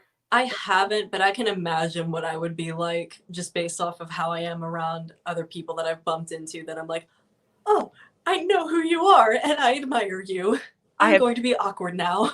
Oh my god. I met Landon Sider last year. Yes. and it was at a show in Pittsburgh. I actually snuck into it.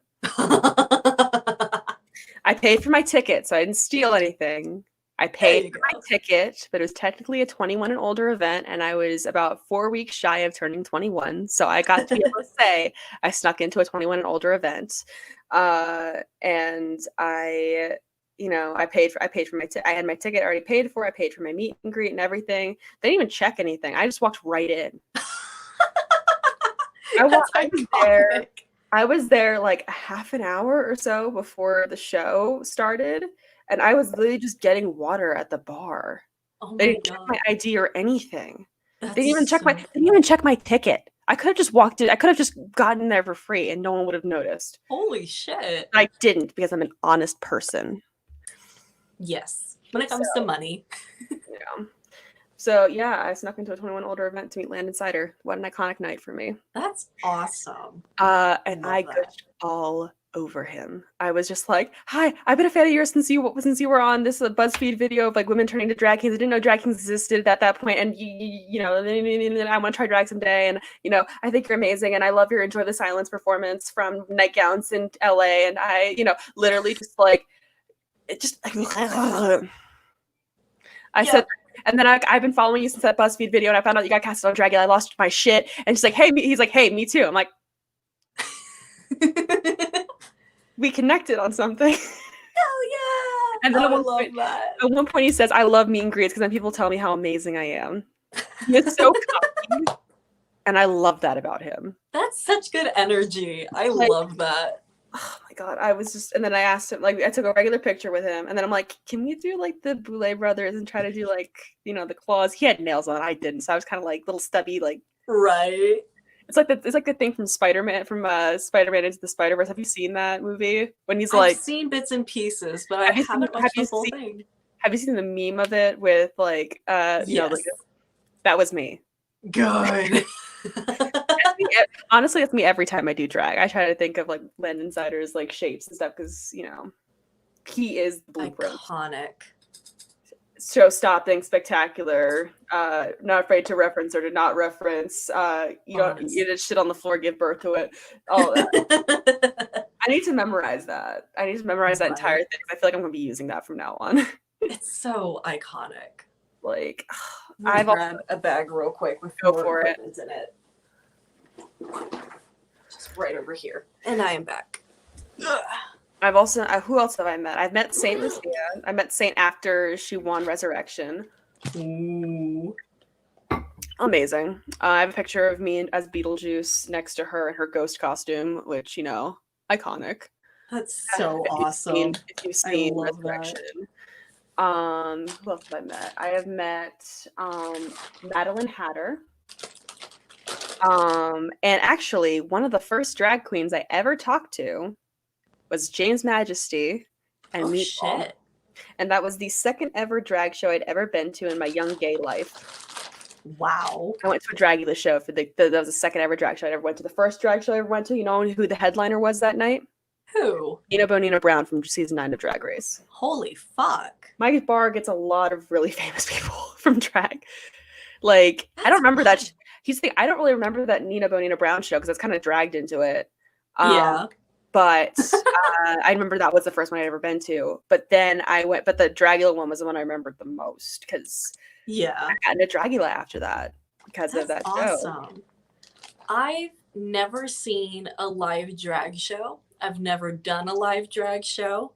I've been to several live drag shows and they're so much fun. They look amazing.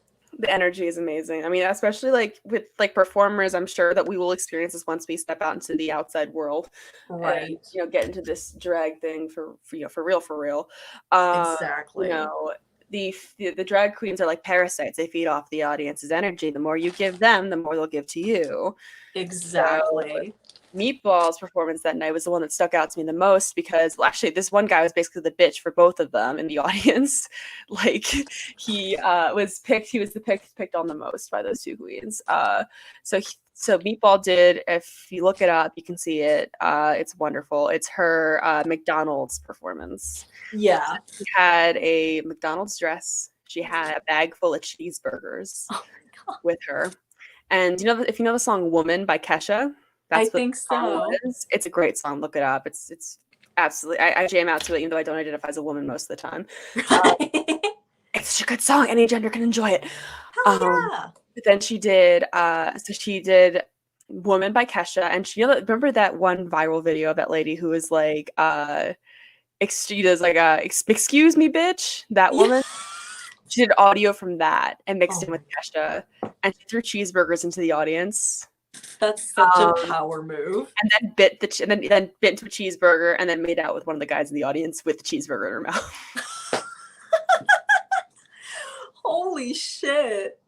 I Yes, love that. yeah, drag shows, y'all are in for a treat, especially like, oh my god, I love local drag so much, and it's so much fun when they bring in like other people from shows like Dragula or Drag Race. Yes. So cool. And also Jane's Majesty's performance. I don't remember what song she did because I didn't recognize it, but it was chaotic and it was wonderful. She was not wearing that much. It was kind of reminiscent of her rock and roll runway look from the glam rock challenge they did in season 2. Nice. And she's that same guy who Meatball made out with. Yeah. She made out with him too, and Oh she my had red god. lips at one point in the number. She just red lips, red lipstick all over her face, and then all over him. Damn. He was like red, just all over his face. It's like That's amazing. iconic, Wow. iconic. That was one of the best drag shows I've ever been to in my life. That's so powerful. Like, God. and that was the second ever drag show I'd ever been to, by the way. I'd never been wow. to like I didn't really been to many drag shows at that point, and that was the second one I'd ever been to. So What an introduction. I was like, where can I see the show? I need to see it immediately. And I watched Right. season 1 right after that, like the next morning. Hell yeah. Yeah. God. Like, oh my god, drag shows are so much fun, y'all. Digital shows are fun. I love digital shows. Obviously, I love doing the digital shows. But there is nothing like going nothing like a live performance. They both have their strengths and weaknesses, Exactly. Like, drag has gotten more people into it. There's so many babies out there. I keep finding a new baby that follows me every day on Instagram. I'm pretty sure my following is like 60% baby queens and kings. Right. And creatures. It's so amazing. I love seeing how accessible it's become, especially because like for years the closest place that had drag performances was like a 45-minute drive away from my home. Mm-hmm. And for a while I was like, I don't want to drive that late at night in Texas highways. Like that's not it. But now my college town has a drag scene, and so I might check that out when it's safe to. Like they're still doing performances, which I'm like, they're like, wearing face shields and social distancing, but I'm like, I don't trust drunk people in a pandemic. I don't trust drunk people, period. But literally. I don't get drunk in public. It's why I don't get drunk in public, because it's not, I mean, I just don't really drink in public, honestly. Yeah. I don't really drink, period, but I know. I've only drunk like 3 times and I'm almost 23. Yeah, I just turned 20. I'm about to turn 22. Speaking of my birthday, I am doing a birthday show on January 23rd. So if you want to submit something to it, anything you want, you don't have to make a new number. I'm not asking people to make new stuff. You just submit whatever you want. It's just meant to be like basically just a. I was gonna ask, because I know we're both Aquariuses. Is your birthday on the 23rd? It's not. I am actually technically, on paper, I am a Capricorn. I am January 29th is my birthday. Okay, okay. I think I got mixed up. I'm right on the cusp of Aquarius, so like literally the last day of Capricorn season. So okay, because I'm on the 20th, and I know like for me, depending on the place you go to, I'm either an Aquarius or a Capricorn. So yeah, exactly. So I'm right on the cusp. I am a mess. I am creative and extremely ambitious. Love that. So that describes me quite well. I gotta say though, for a lot of the Capricorn like stuff that I see out there, it's like cold. You're, cold, ambitious. Right. Business be a business person. I'm like, no. Oh, Capricorns are cool. Yeah. Louisiana Purchase is a Capricorn. Hell yeah. So, you know, we're all fucking cool. But you know, like, so technically I'm a Capricorn, but I'm like, yo, right on the cusp of Aquarius. I was even born at like 10 p.m. Like, you know, late at night. I didn't want to show up. Sorry, I'm late. I was born a week late. Holy shit. I was born a week late. I was a C-section, and I was born at like 10 something at night, 10:45, I think. You really needed that Capricorn status. I just didn't want to show up. My mom literally showed up. Fashionably late. My mom literally showed up at the hospital. She's like, "Get her out of me." God. So, pain in the ass literally since birth. I felt that. I was my mom's first child. First child here too. Older siblings unite. Yes. Yeah. I'm technically not the oldest because we later adopted my brother, who is 2 years older than me, but I'm the eldest firstborn. So I at least have that status. But yeah, then I just, as a baby, I've had chronic acid reflux since I was in utero, and it wasn't diagnosed until like I was much older. Okay. So I was just a pain in the ass baby, and we didn't know why. And it was like, oh, it's because you're in pain. So see, I was such a good baby that they had my brother, and then he was such a good baby that they had my sister, and then they didn't have any kids after her. I love my sister. She is wonderful. She's funny. She is not afraid to read me. Like, she will tear me down if I get to fly too close to the sun, and I am quite grateful for that. My bio brother was such a like quiet child compared to me, who was like a whiny baby about everything, whether or not I was in pain. Like, I was just loud and obnoxious as a baby. My brother was so quiet, they thought something was wrong with him. That's my brother too. My boy. Well, not anymore. He won't shut up now, but I love you, Robert. If you ever see this, you're paying me out. Yes. Exactly. Like that sibling love, y'all. Sibling love. Sibling love. It's the kind of thing. As siblings, we reserve the right to knock them down a peg. Nobody else does. Oh no. If anyone else does, they die. Exactly. I did not do a mustache the first time I did this, and I haven't, kind of think of it, I haven't done mustaches in a while. Yeah. I love like the splatters you got going on there. I've always wanted to do kind of a look like that. It's so cool. Fun. Sorry, I'm like not very conversationalist while I'm doing mascara. Yeah, I'm trying to like minimize my lips moving while I'm doing mustache and failing miserably. Yeah. I'm looking. I remember I saw. Yeah, let's go to the chat. Everybody's giving their birth stories. That. God, my voice is already starting to crack. I'm just already going through my second puberty in full force. Fun. But you know what? You're turning into the person you want to be, so. Exactly. It's worth it. King. It's just so funny to like. You want to see in the world. I love how you're telling me that with half a mustache. It's attractive, is it not? Oh, it's stunning. It's I love that. Put that on a t-shirt. Be the demon king you wish to see in the world.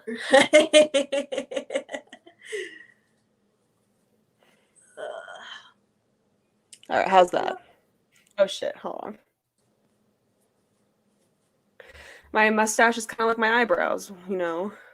Hell yeah. I get that. You know? I've gotten decent at my eyebrows, but my mustache will get so wonky. Yeah. Still trying to decide if I should do a wig with this or if I should keep the unkempt mohawk. I'm just Mr. Freeze on a day off too, but Mr. Freeze grew a mustache. Hell yeah. You know, on a day off, you don't gotta worry about shaving. I'm doing this too. I also do a mustache. I thought I wouldn't, but now I'm like, it'd be fun. Mustache buddies. Mustache vibes. Oh, Oh. Hey. I wish I had a wig for this, but I don't. So we're just gonna go with this. You are so incredibly valid. Thank you. So are you. Oh, I can't wait to wash these off. Mr. Freeze in his thematically appropriate robe and hairband. Why? Even Mr. Freeze needs to do a skincare routine. I love that. This is literally what I do. It's not just like my makeup, like hair out of the way, or it's just like I use it for like my face masks and stuff, which I need to do tonight. It's my face mask night. Hell yeah. I'm probably gonna watch Jinx and Dale holiday special for the 50th time. Do it. It's just Treat yourself. It's a daily ritual at this point. It's just, it's my thing. But seriously though, y'all should watch it because it's like I'm a fan. I love reality. I do enjoy reality competition shows with drag, like Dragula and all that stuff. But I honestly am starting to kind of prefer watching scripted stuff with drag artists. And I don't know if anyone follows me on any of my platforms. I kind of complained last night about the lack of drag kings in these fictional characters, drag queens. Yeah. Like for instance, there's like this started to become a lot more popular with like scripted drag shows. Jinx and Dale's holiday special, which is basically a movie. Super Drags, which is a cartoon on Netflix, an adult cartoon on Netflix, which has Willem, Shangela, and Ginger Minge in it, and Trixie Mattel. And the only show that I can think of that has a drag king on cast, the only scripted show that has a drag king on cast is Psychiatrist, which is Disasterina's show on Amazon, and y'all should watch it. It's like $2 an episode, and there's like 6 episodes. But it's got Bitch Puddin' on Disasterina. Abora makes a guest appearance. Xochi Mochi from season 1 makes a guest appearance. Who else is in it from Dragula? I'm trying to remember. Oh, come on. Meatball has a guest appearance in it. And of course, the drag king that I mentioned is Clit Eatswood. That's awesome. Amazing name for a drag king I have ever heard in my life. Yes. Go follow them. Clit Eatswood. Very talented drag king as well. He has a character in the show, and Foxy Ajue. That's another person from Psychiatrist. So y'all should go check that out on Amazon. It is definitely worth your money. It's kooky, strange, slightly perverted and fucked up, and it's wonderful. It's like a John Waters film meets like Rocky Horror a little bit. So y'all should go check it out. Hell yeah. Drag king representation. I hope I see Clit Eatswood on Dragula next season or a season of Dragula. That would be so rad. They performed in the first digital drag show. I don't know if y'all remember watching that. Has anyone else here watched the first digital drag show, or am I the only person who witnessed history? I think you might be the only one. So I watched the first ever digital drag show, and I will brag about that till the day I die. Hell yeah. And plenty of technical difficulties. Like the joke that they have. If anyone watches the Bitch Pudding show, they have this like running gag in the beginning of the show before it starts, where it's like they play clips of like previous performances, and it's like the digital drag show, beats by DJ Mateo, hosted by Bitch Pudding. But in the beginning, it has like clips from all these different past performances, and most of them are from the first show. And so there's a part where like it's about to go to Florida Man, and it's like this is literally exactly what happened on that night. Hold on, let me brush on my Bitch Pudding impression. Hold on. If out of anybody on the site, she's probably the first one of the famous people that's probably most likely to see this. But let's see if I can drink some water, because she had this like, kind of like whispery kind of voice going for it. Hold on, let me try. From San Francisco, give it up for Florida Man. Florida Man.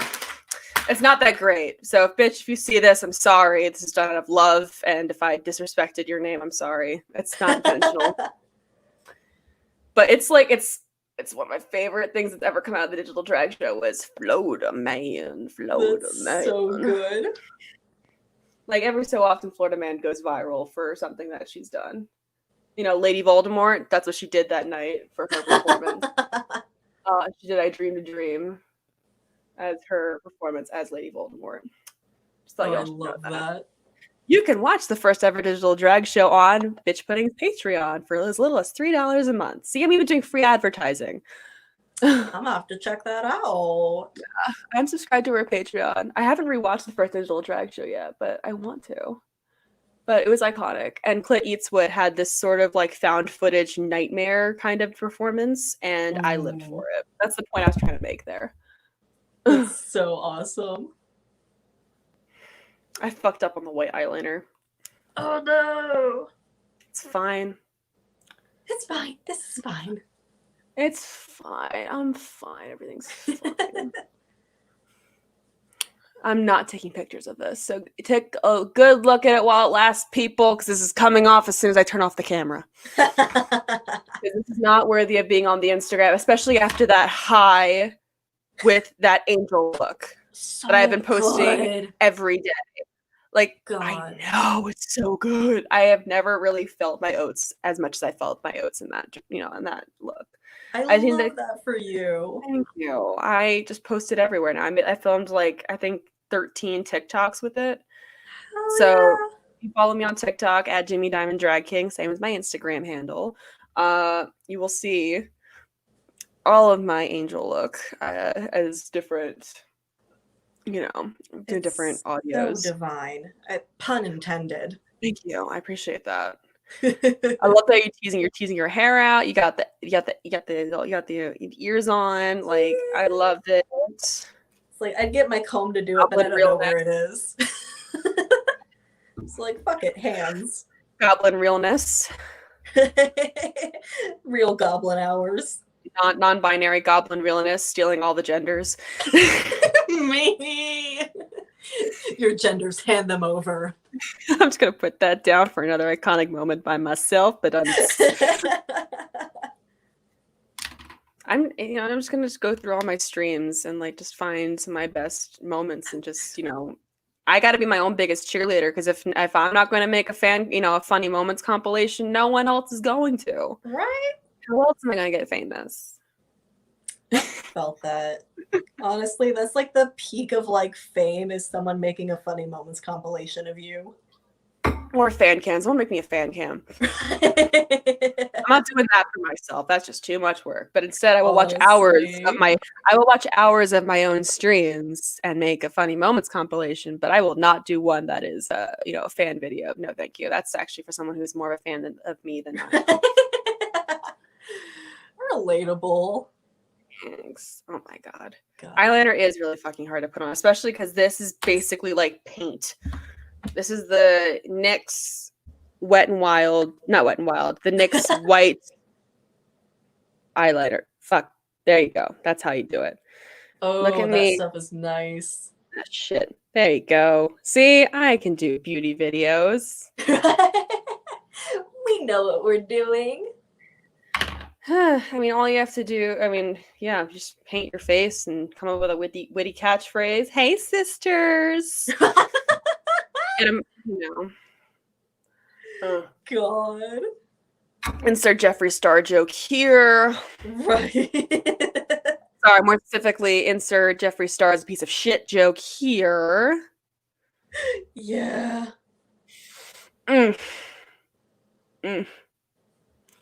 I love you're looking so good right now. Oh, thank you. So are you. Look at that. I'm not taking it. I'm not posting this on Instagram. Maybe I'll do one video. Be like, hey, go watch this and enjoy this. Right. For 5 seconds this video lasts. I love that. It's a special treat for people that made it here. Whoever missed out, You missed out. You done missed out. You can go back and rewatch it. I don't have any copyrighted music in this video. You can watch it. It'll stay up on my Twitch. You just gotta rewatch it. Oh yeah. I'm probably gonna do at least maybe a TikTok or two in this, because I'm vibing. Yes. I also just so y'all know how committed I was to that snowman bit for my Olaf performance. The reason why Clown White got everywhere is because I put foundation on my hands. Oh, that'll do it. I'm not that white, guys. Only a little bit. Good. That much. No, I am definitely very white, but like That. in comparison to having a bright, having a pretty much all white face with a little bit of like black contour and stuff like that on it, this would definitely stand out a lot more if it's a mostly white face. So I put foundation on my hands so I'd sell the illusion. God, that is dedication. Thank you. I really am quite dedicated to this craft. I spent enough money on it. Right. Oh, very expensive fucking that. hobby. But I'm very excited to get new wigs, though. Hell yes. The other wig I'm getting is sort of a greaser look. It's more specifically, I sent this to the person that's making my wig. A picture of Joe Calderone, which is Lady Gaga's drag king alter ego, which only made 2 appearances. Once in the You and I music video, and then I think it was at the American Music Awards in 2011 or 12. Brian May came out on stage with her. Like, yeah. So I'm going to memorize that monologue for because like he goes on stage, Joe Calderone goes on stage and gives a monologue, something kind of smack talking Lady Gaga a little bit. So to anyone who wants to do a Lady Gaga show, I get dibs on You and I. Though. And once I get the wig, I can also do, because there's a lot of things I could do with the 50s greaser look, Yes. Like I could do dentist from Little Shop of Horrors. I could be the dentist, and Scorpion from Devil's Carnival. I was gonna say that next. What's his face from Grease? I've never seen Grease, but I know the music from it. John Travolta's character from Grease. Yes. Yeah. What's his name? Like Danny or something? Danny Zuko? I don't know. His name's Danny. I haven't seen it in so long. I've never seen. Actually, no, that's a lie. I only watched part of Grease, and I was like 10. And I had no idea what was going on. My favorite song, though, is "Look at Me, I'm Sandra Dee." Even though I am definitely Sandra Dee in this scenario. I felt that. Like, as much as I love to, like, imitate, do her, imitate her movement, like. Yes. I can't. I'm Sandra Dee. It's so good. It's the ultimate, like, earwormy bully song. It's such a good song, though. I love it.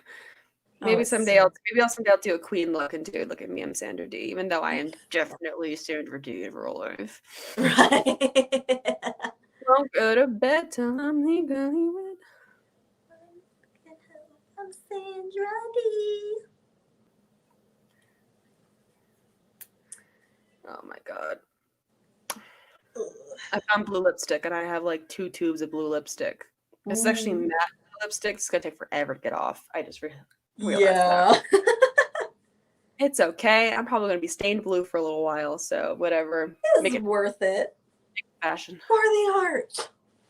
Art. Who wants to die for art? I've actually never seen that. I don't remember what is it. Female Trouble? It's one of the Divine movies. I know that. Okay. But literally, like, Divine at one point is just actually it was a part of the the audition for Dragula season 2 was a Divine monologue. Oh wow. And it was like I shot this person, I blew this person, like, and then she like turns to the audience, is like, who wants to die for art? And then she shoots people. This one guy's like, I do, just volunteers right away. Bang. That's amazing. I think it was Female Trouble. Correct me if I'm wrong. Any John Waters fans, please don't kill me. I haven't watched it. I want to, though. Yeah, that sounds so good. But actually, please look up season 2 audition videos for Dragula, because some soul out there somehow found the audition reels, part of the audition reels for Dragula season 2. Felony Dodger actually does have her Dragula season 2 audition reel on her channel, so you can go find that. Very raunchy. I love it. But one of the parts is I think it is Female Trouble. I am quite certain it's female trouble. And so the video has Abora's video, Bitch Puddings, and Felony Dodgers. Felony Dodgers kind of just like crawls around and yells it on hers. It's chaotic and I love it. That's amazing. Abora has sort of a found footage type thing. It's actually pretty fucking scary. But Bitch Pudding's wild. She's not even in drag for it. Oh, wow. I mean, you could tell she went to a fucking acting school. Good for her. Like, she had her scenario for the monologue was her being kidnapped. She was kidnapped and forced to read the monologue on camera by her kidnappers. That was the scenario. Like, everyone, but other people that I saw did the monologue, and even the original is Divine shouting it at the audience, and same thing with the other two. And like, Abora's videos are fantastic. Felonies is chaotic, and I love it. Good for her, chaotic goblin. But Bitch Pudding doesn't yell hers. She looks right into the camera, and she's like, I mean, remember, she's a kidnapping victim. Yeah. So, just like, that stuck with me. That's the one that stuck with me. And I'm like, I didn't see the rest of her audition video, but I can see why she got casted. Oh, easy. That sounds thrilling. Look up season 2 audition videos from Female Trouble. Adding that to the watch list. Add that to the millions of things that I told you to watch. Cool Mom, Jinx and Dale Holiday Special, Female Trouble monologue for Dragula. Like, I love it. I think one of the best parts of season 3's finale, though, is showing clips from their audition tapes. Ooh. Do you remember that? I haven't watched all of Dragula yet, mainly because I have to Okay. You've been busy. It's okay. Life happens. Go watch season 3 finale. They have like a little compilation of like some of the things that they had to do for like some of their audition tapes. So one of the requirements is to go out in public and drag and just mess around with people. So Landon dressed up as Jesus and stood, I think it was outside of a Mormon church, and he has a sign that says, "I watch you masturbate." Landon Wood. That's so good. He strutted across a rainbow crosswalk with a sign that says like "fuck Trump" on it. Like, I watch you masturbate. Holy shit! I love that. That's such a power move. Seriously. I want to see the whole audition reel. I want to see everyone's audition reel for Dragula. I want to see it. I want to experience it. Like, give me. Like, need it. But well, speaking of like religion and being sacrilegious, I did promise I was going to be sacrilegious in my next drag number. So one of the parts, but the only thing I'm going to tell you, I'm not going to tell you the song. I'm not going to tell you the whole concept.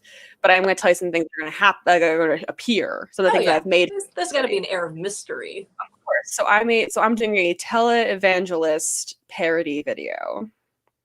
That's I'm going to have a black, collar. I didn't bother to get an actual like turtleneck or anything that's going to make you look like an actual preacher. It's too much money. So I just got a regular black collared shirt that I got from a thrift store or whatever. And I have found, since the televangelist program, I came up with the program's name, it's Worship and Praise. Yes. If you don't know what the acronym for Worship and Praise is, it's WAP, which also stands for wet ass pussy. So there's that. And then Duality.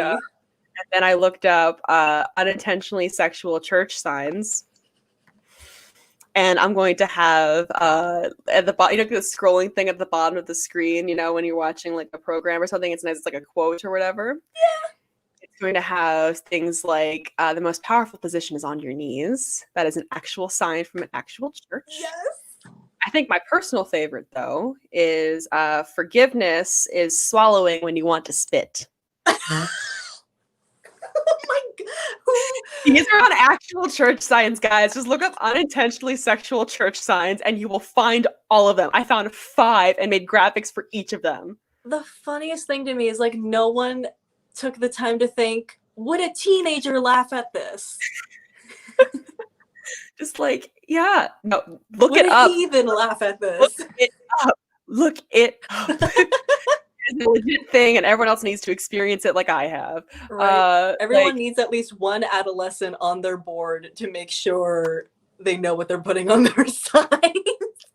Like, yeah, it is a real thing, and so I'm gonna have like take those quotes and put at the bottom of the screen like a like a have like a quote type thing, scrolling by. I don't think I know how to make it scroll by, but it's gonna show up on screen. Oh yeah. And it's gonna make it sound like the preacher, televangelist preacher character that I'm doing for this. It sounds like he said it. So, example, like so it's gonna be great. And then I also have what else am I gonna do for it? And then of course, like offerings can be sent to my Venmo and my Cash App because they're all money scams. They're all scams. Those televangelist programs. So I'm gonna take advantage of that and be like, pay me for watching this shit. There'll be some televangelist connoisseur that's like, you know what? They deserve my money.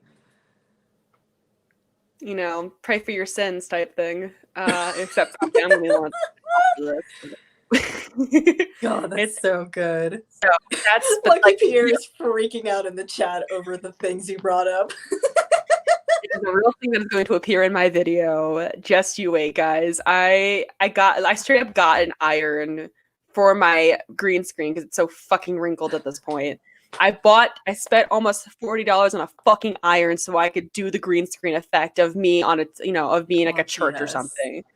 Okay, I am dedicated to this performance. It's happening. It's probably going to be like the magnum opus of my drag career so far. God. Like, I'm so fucking excited. I'm gonna try to see if I can make it happen before next baby shower. So I'm teasing it, and I already have teasers plans. Like, I'm going to hype the shit out of this number. God. I edited the mix yesterday. The mix is done. It's sinful, and it's wonderful. Oh, I'm so excited. Like I said, as a former preacher's kid, I live for this. My dad and I we both are not fans of the church in general. I was raised Catholic. Oh boy. So, yeah, that's one way to turn you off religion. So I told my dad about this, and he nearly pissed himself over it. He's like, "That is so sacrilegious. Your grandma would die of a heart attack. It means you should do it." Good. If it doesn't accidentally kill your grandma, it's not worth doing. God, yeah. Nope, I'm not kidding. Killing grandmas, everyone. That's what I said. I'm gonna put that on. I'm adding that to the list of things to add to this theoretical YouTube compilation of my best moments. Right. Good. Part of the reason why I took on the name Prinx Luci was it's a reference to just Lucifer, Satan himself, like Love just that. a shortened version of Wait, Lucifer. Is it Prince X or is it Princex? Is that how do you pronounce that? Because I feel like I'm pronouncing it wrong. I pronounce it as Prinx. Prinx. Okay. Yeah, Because I wasn't don't sure know if that's like the actual way to do it, but I'm like, I don't know if your pronunciation is your name, so Prinx. Hell yeah. Prinx. Okay. But Prinx. Because there was once a rumor running around in my extended family that I was a legitimate Satan worshiper. Lean right into it, pal. Just exactly. I was like, fuck it. That's my drag persona now. Praise Satan. Just hail. I mean, go to a good chiropractor and learn how to move your neck around like the Exorcist at Thanksgiving dinner. Get a real good chiropractor. God. Oh, that'd be so funny. Yeah. Oh. This head starts spinning at dinner. The new party trick. Yeah, exactly. Actually, there's a drag queen that she's from Pittsburgh. Her name's Boo Barrymore. She called it The Exorcism of Boo Barrymore, and it was an Exorcist parody song. So it took I think it was from Scary Movie, one of the Scary movies, I think. Yeah. And it was like the audio of like, that keeps showing up on TikTok. I don't know if you've seen it, but it's like, the power of Christ compels you. Does it, Jay? Does it? Like, that's some of the audio she used for it. And then she did Good Feeling by Flo Rida for her song. Oh my God. That's so good. She even like went down a couple of stairs. Like she did stunt work. Oh my God. I love that. That's so good. Oh my Oh my god. This was amazing. You look great. Thank you. Yours turned out really well too. Like despite the you. struggles you were having, it looks really amazing. Thank you very much. I can't wait to get like blue hair for this so I can actually turn this into an actual fucking look. Or a bald Oh, cap. I'm yes. pretty sure bald caps are less expensive. Yeah. Probably. Yeah. Oh That'll my be god. so cool though. Yes. Cool. Okay. At some point I should totally do a Mr. Freeze number sometime. Yes. Like as in like Please. Arnold Schwarzenegger Mr. Freeze. I'm not talking about like the serious, good, dramatic Mr. Freeze from the Batman series. No. Yeah. I wish to camp up a bunch of shit. I'm gonna do like what killed the dinosaurs? The Ice Age! Like I have never seen Joel Schumacher's Batman and Robin. I've seen only clips from it, and everyone says it's the worst movie ever made. God. I think it's honestly just based off the camp and the costumes and everything. I'm like, best movie ever made. Oh you yeah. know? I remember Max Pleasure. Have you heard of Max Pleasure? Max is spelled with 3 X's at the end. I don't think so. Brooklyn Drag King. Okay. Follow him on Instagram. He posted on Twitter today saying, like, there should be a Batman drag show. The camp, the villains theming, and I'm like, please make this happen. The potential. Max Pleasure is so cool. Oh my god. Oh my God, He has a that's YouTube amazing. channel. Go follow him on YouTube. He's very cool. I will. That's awesome. I gave you a lot of video recommendations. I gave everyone a lot My of video watch recommendations. list. I spend so much time on YouTube, like. I felt that. So, if you want to, I can DM you all the things that I want. My Drag ADHD penguin. brain. Lucky Pierre wants to do a drag penguin. Oh my God, yes. Like Danny DeVito's penguin? Like the one that bit someone's nose off? Because if not, I'll be slightly disappointed. But if not, it would still be turned out amazing. I'm just waiting for your answer right now. I'm just waiting for it. God. Are you going to do Danny DeVito's penguin? Are you going to do Danny DeVito's penguin? Obvious. Thank you. Thank you. Good. Good. It's the only penguin to me. The only penguin that matters. Exactly. Oh my God, that's going to be so good. So yeah, y'all should watch Cool Mom. Y'all should watch Jinx and Dayla's holiday special. What else? It's Team Star Kid. We talked a lot about Team Star Kid. Repo. Yes. All that stuff. I think this is the time of the stream where we start promoting our own shit. So, Prinx Luci, promote your shit. This is your time to shine. Hey, I've got an Instagram at Prinx Luci. I've got a YouTube, also Prinx Luci. Prinx. Sorry, I fucked up your name again. Prinx. You're so good. It's one of those things nobody fucking knows how to pronounce it. The amount of times I apply for shows and they're like, "Can you send us a voice memo explaining how to pronounce your name?" Prinx Luci. Anyway, Prinx Luci has on Instagram. Go follow them on Instagram. Yes. And also TikTok. The Repo Drag Show, repo.dragshow on Instagram. I'm in it. That's why you should watch it. Nice. And plenty of other and there's some other people too. They're fine. It is a very, very talented cast in store for you. And it's gonna be so much fun. It's gonna be campy, it's gonna be goth, it's gonna be ridiculous. Everything you want. Doing a little dance. I'm so excited. Yes. I'm trying to think what else. And you have TikTok, right? I do. I had a drag TikTok, but TikTok hates second accounts. So now it's just my main with some drag splashed in. So that's at Your Space Prince. YOUR Space Prince. Nice. Anything else you want to promote, or should I start rolling into my spiel about promoting shit? I think I'm good. That's pretty much all I have going on, I think. Sweet. Well, you can follow me at Jimmy Diamond Drag King on Instagram and TikTok. They have the same username at Jimmy Diamond Drag King. Twitter is Jimmy Diamond 69 because I am an actual teenager. And Facebook, I'm on Facebook. You can friend me on Facebook. Just don't be creepy and weird about it. Thank you. Shows. I'm going to be in I'm going to be in Hot Metal Hardware's Black and White show on the 6th, I think it is. It's on my Instagram. So follow me on Instagram for all the flyers. Yes, it's on the 6th. It's this Wednesday. Nice. I'll be doing my snowman number. You guys can pay $10 for the cover fee and, buy a raffle ticket to help sex workers in Pittsburgh. And then I'm also going to, I haven't figured out a date yet for baby shower number 5 on our 5th installment, y'all. Prinx Luci. I'm sorry. Lucy, the goblet sitting next to me on the screen. This person, this demon, me, was one of the alumni of the baby shower. So they can personally vouch for how good it is, right? Yes. Oh my God. Great experience. I fucking loved it. I'm glad you did. And it was a Halloween show. It's like, right, you know, it was like it made right it like there. 20 times better than it already was because I don't know if we're going to do a theme for January. I think January doesn't really have much going on. We had a winter themed one already, so you know. Yeah, you could do like fresh beginnings. We're just gonna just call it baby shower 5. It's easier. Baby shower, the 5th one. 5th one.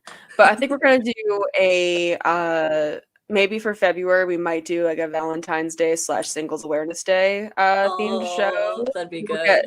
We'll get more information. Yes, Pierre, you could definitely apply for the next one. Yes. We'll get. We're gonna plan some shit this week. Dragworks got a meeting, so we're gonna plan some shit out, all that good stuff. And the VeggieTales show, which we talked about at the beginning of the stream, there is a VeggieTales show hosted by yours truly and Scarlett Fairweather from Pittsburgh. We are going to be doing the VeggieTales Silly Songs drag show, and it's going to be on February 20th. So if you wish to be a part of the VeggieTales drag show, you can direct message either myself or Scarlett Fairweather and ask for the link to the application. It's not really just a cutoff thing. It's just more of like a database so you can keep all your information and pronouns and payment information, all that stuff together in a nice little document. So that's why we have the application. And also so we know what performance y'all are doing. So ask us for the application, fill it out, all that good shit. It's gonna be fun, it's gonna be chaotic, it's gonna be stupid, and that's what we want. The best part about all this shit is just the chaos. Potential. Oh my God. Honestly. So I think that's all of my plugs I need to do. I mean, YouTube, subscribe to my YouTube to see my performances so far. And this live stream is also available on my YouTube channel. And you can watch all the previous baby showers on my YouTube channel. So if you would like to catch up on those, go watch them. So good. Also, make sure, and if you are a drag artist who wishes to learn more about drag, you can join Dragwork. Dragwork is a channel, is a Facebook group because I'm a mess. It is a Facebook group on Facebook. That's where it's from. It's from Facebook. It's also an Instagram page and a Twitter page. Dragwork is a place where drag artists can share their looks, ask for critiques, and they're going to have tutorials every month on different topics, ranging from makeup to wigs to a lot of things. I don't know. We're figuring it out, but there's going to be some cool tutorials coming up. And it's open to all different drag artists, all kinds of drag, all experience levels. So go check that out on Facebook. And also, by the way, it's kind of been pissing us off a little bit.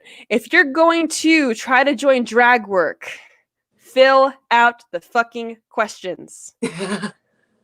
Fill them out. Oh my God. People do not fill out the questions, and that annoys us a little bit. Understandably so. We want the reason the questions are there to make sure that A, you're not a bot, and B, to help us get to know you better. Get to know your style of drag, how long you've been doing it, what is important. Answer the fucking questions. Wow. Please. I'm begging you. Answer the questions. So what did I walk into? Answer. Just us lecturing about online etiquette.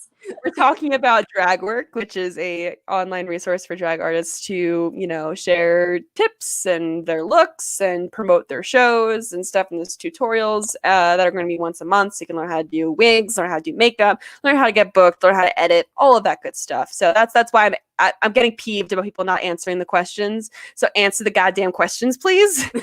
Please. My blood pressure can only take so much. I'm almost 22 years old. I don't need this in my life.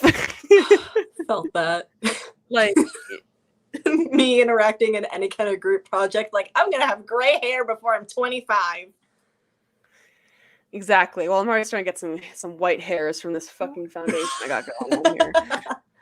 So, answer the questions if you're going to join drag work. Drag work is a lovely organization. I promise we are not this high strung. I just happen to be talking for almost 2 hours straight, and my voice is starting to hurt from it. But this is one of the most I've ever talked to people in a while. Like I haven't had like a 2 hour conversation, in a long time. Yes, this has been so lovely. I appreciate you having me on and just being able to chat with you like face to face, even Humans with a are virtual demons wall. in your case. It's talking about actual human/demon in your case. But you know what? Somebody else on the other side of the camera talking about weird, obscure musicals and making fun of ones that are racist. Yes. It's great. It's been so nice. I fucking adore this. This is amazing. We need to make it happen again. Yes, I know. Talk about the Star Kid musical because we're gonna make that happen one way or the other. God, please! I would kill a man. I was gonna make a joke about murdering someone to make it happen. So you know what? We're already vibing really well Same brain together. cell. All right. Well, you have a great rest of your night, Prinx Luci. I think I pronounced it right this time. You got it. Cool demon sitting next to me. That way. Me. That's them. So, thank you all for tuning in. I'm so glad y'all enjoyed the chaos that had resulted from this interaction. If you would like to join me for a makeup, kiki, all that stuff, DM me. I'd like to have super fun, y'all. Clearly, we talked for almost 2.5 hours about stuff. So, all right, y'all. Have a great rest of your night. Enjoy the rest of your What day is today? Sunday? Fuck, who knows? Yes. God, Jesus. Yeah. First Sunday of 2021. Woo! Okay, all right. Thank you all again. Have a great rest of your night. Bye.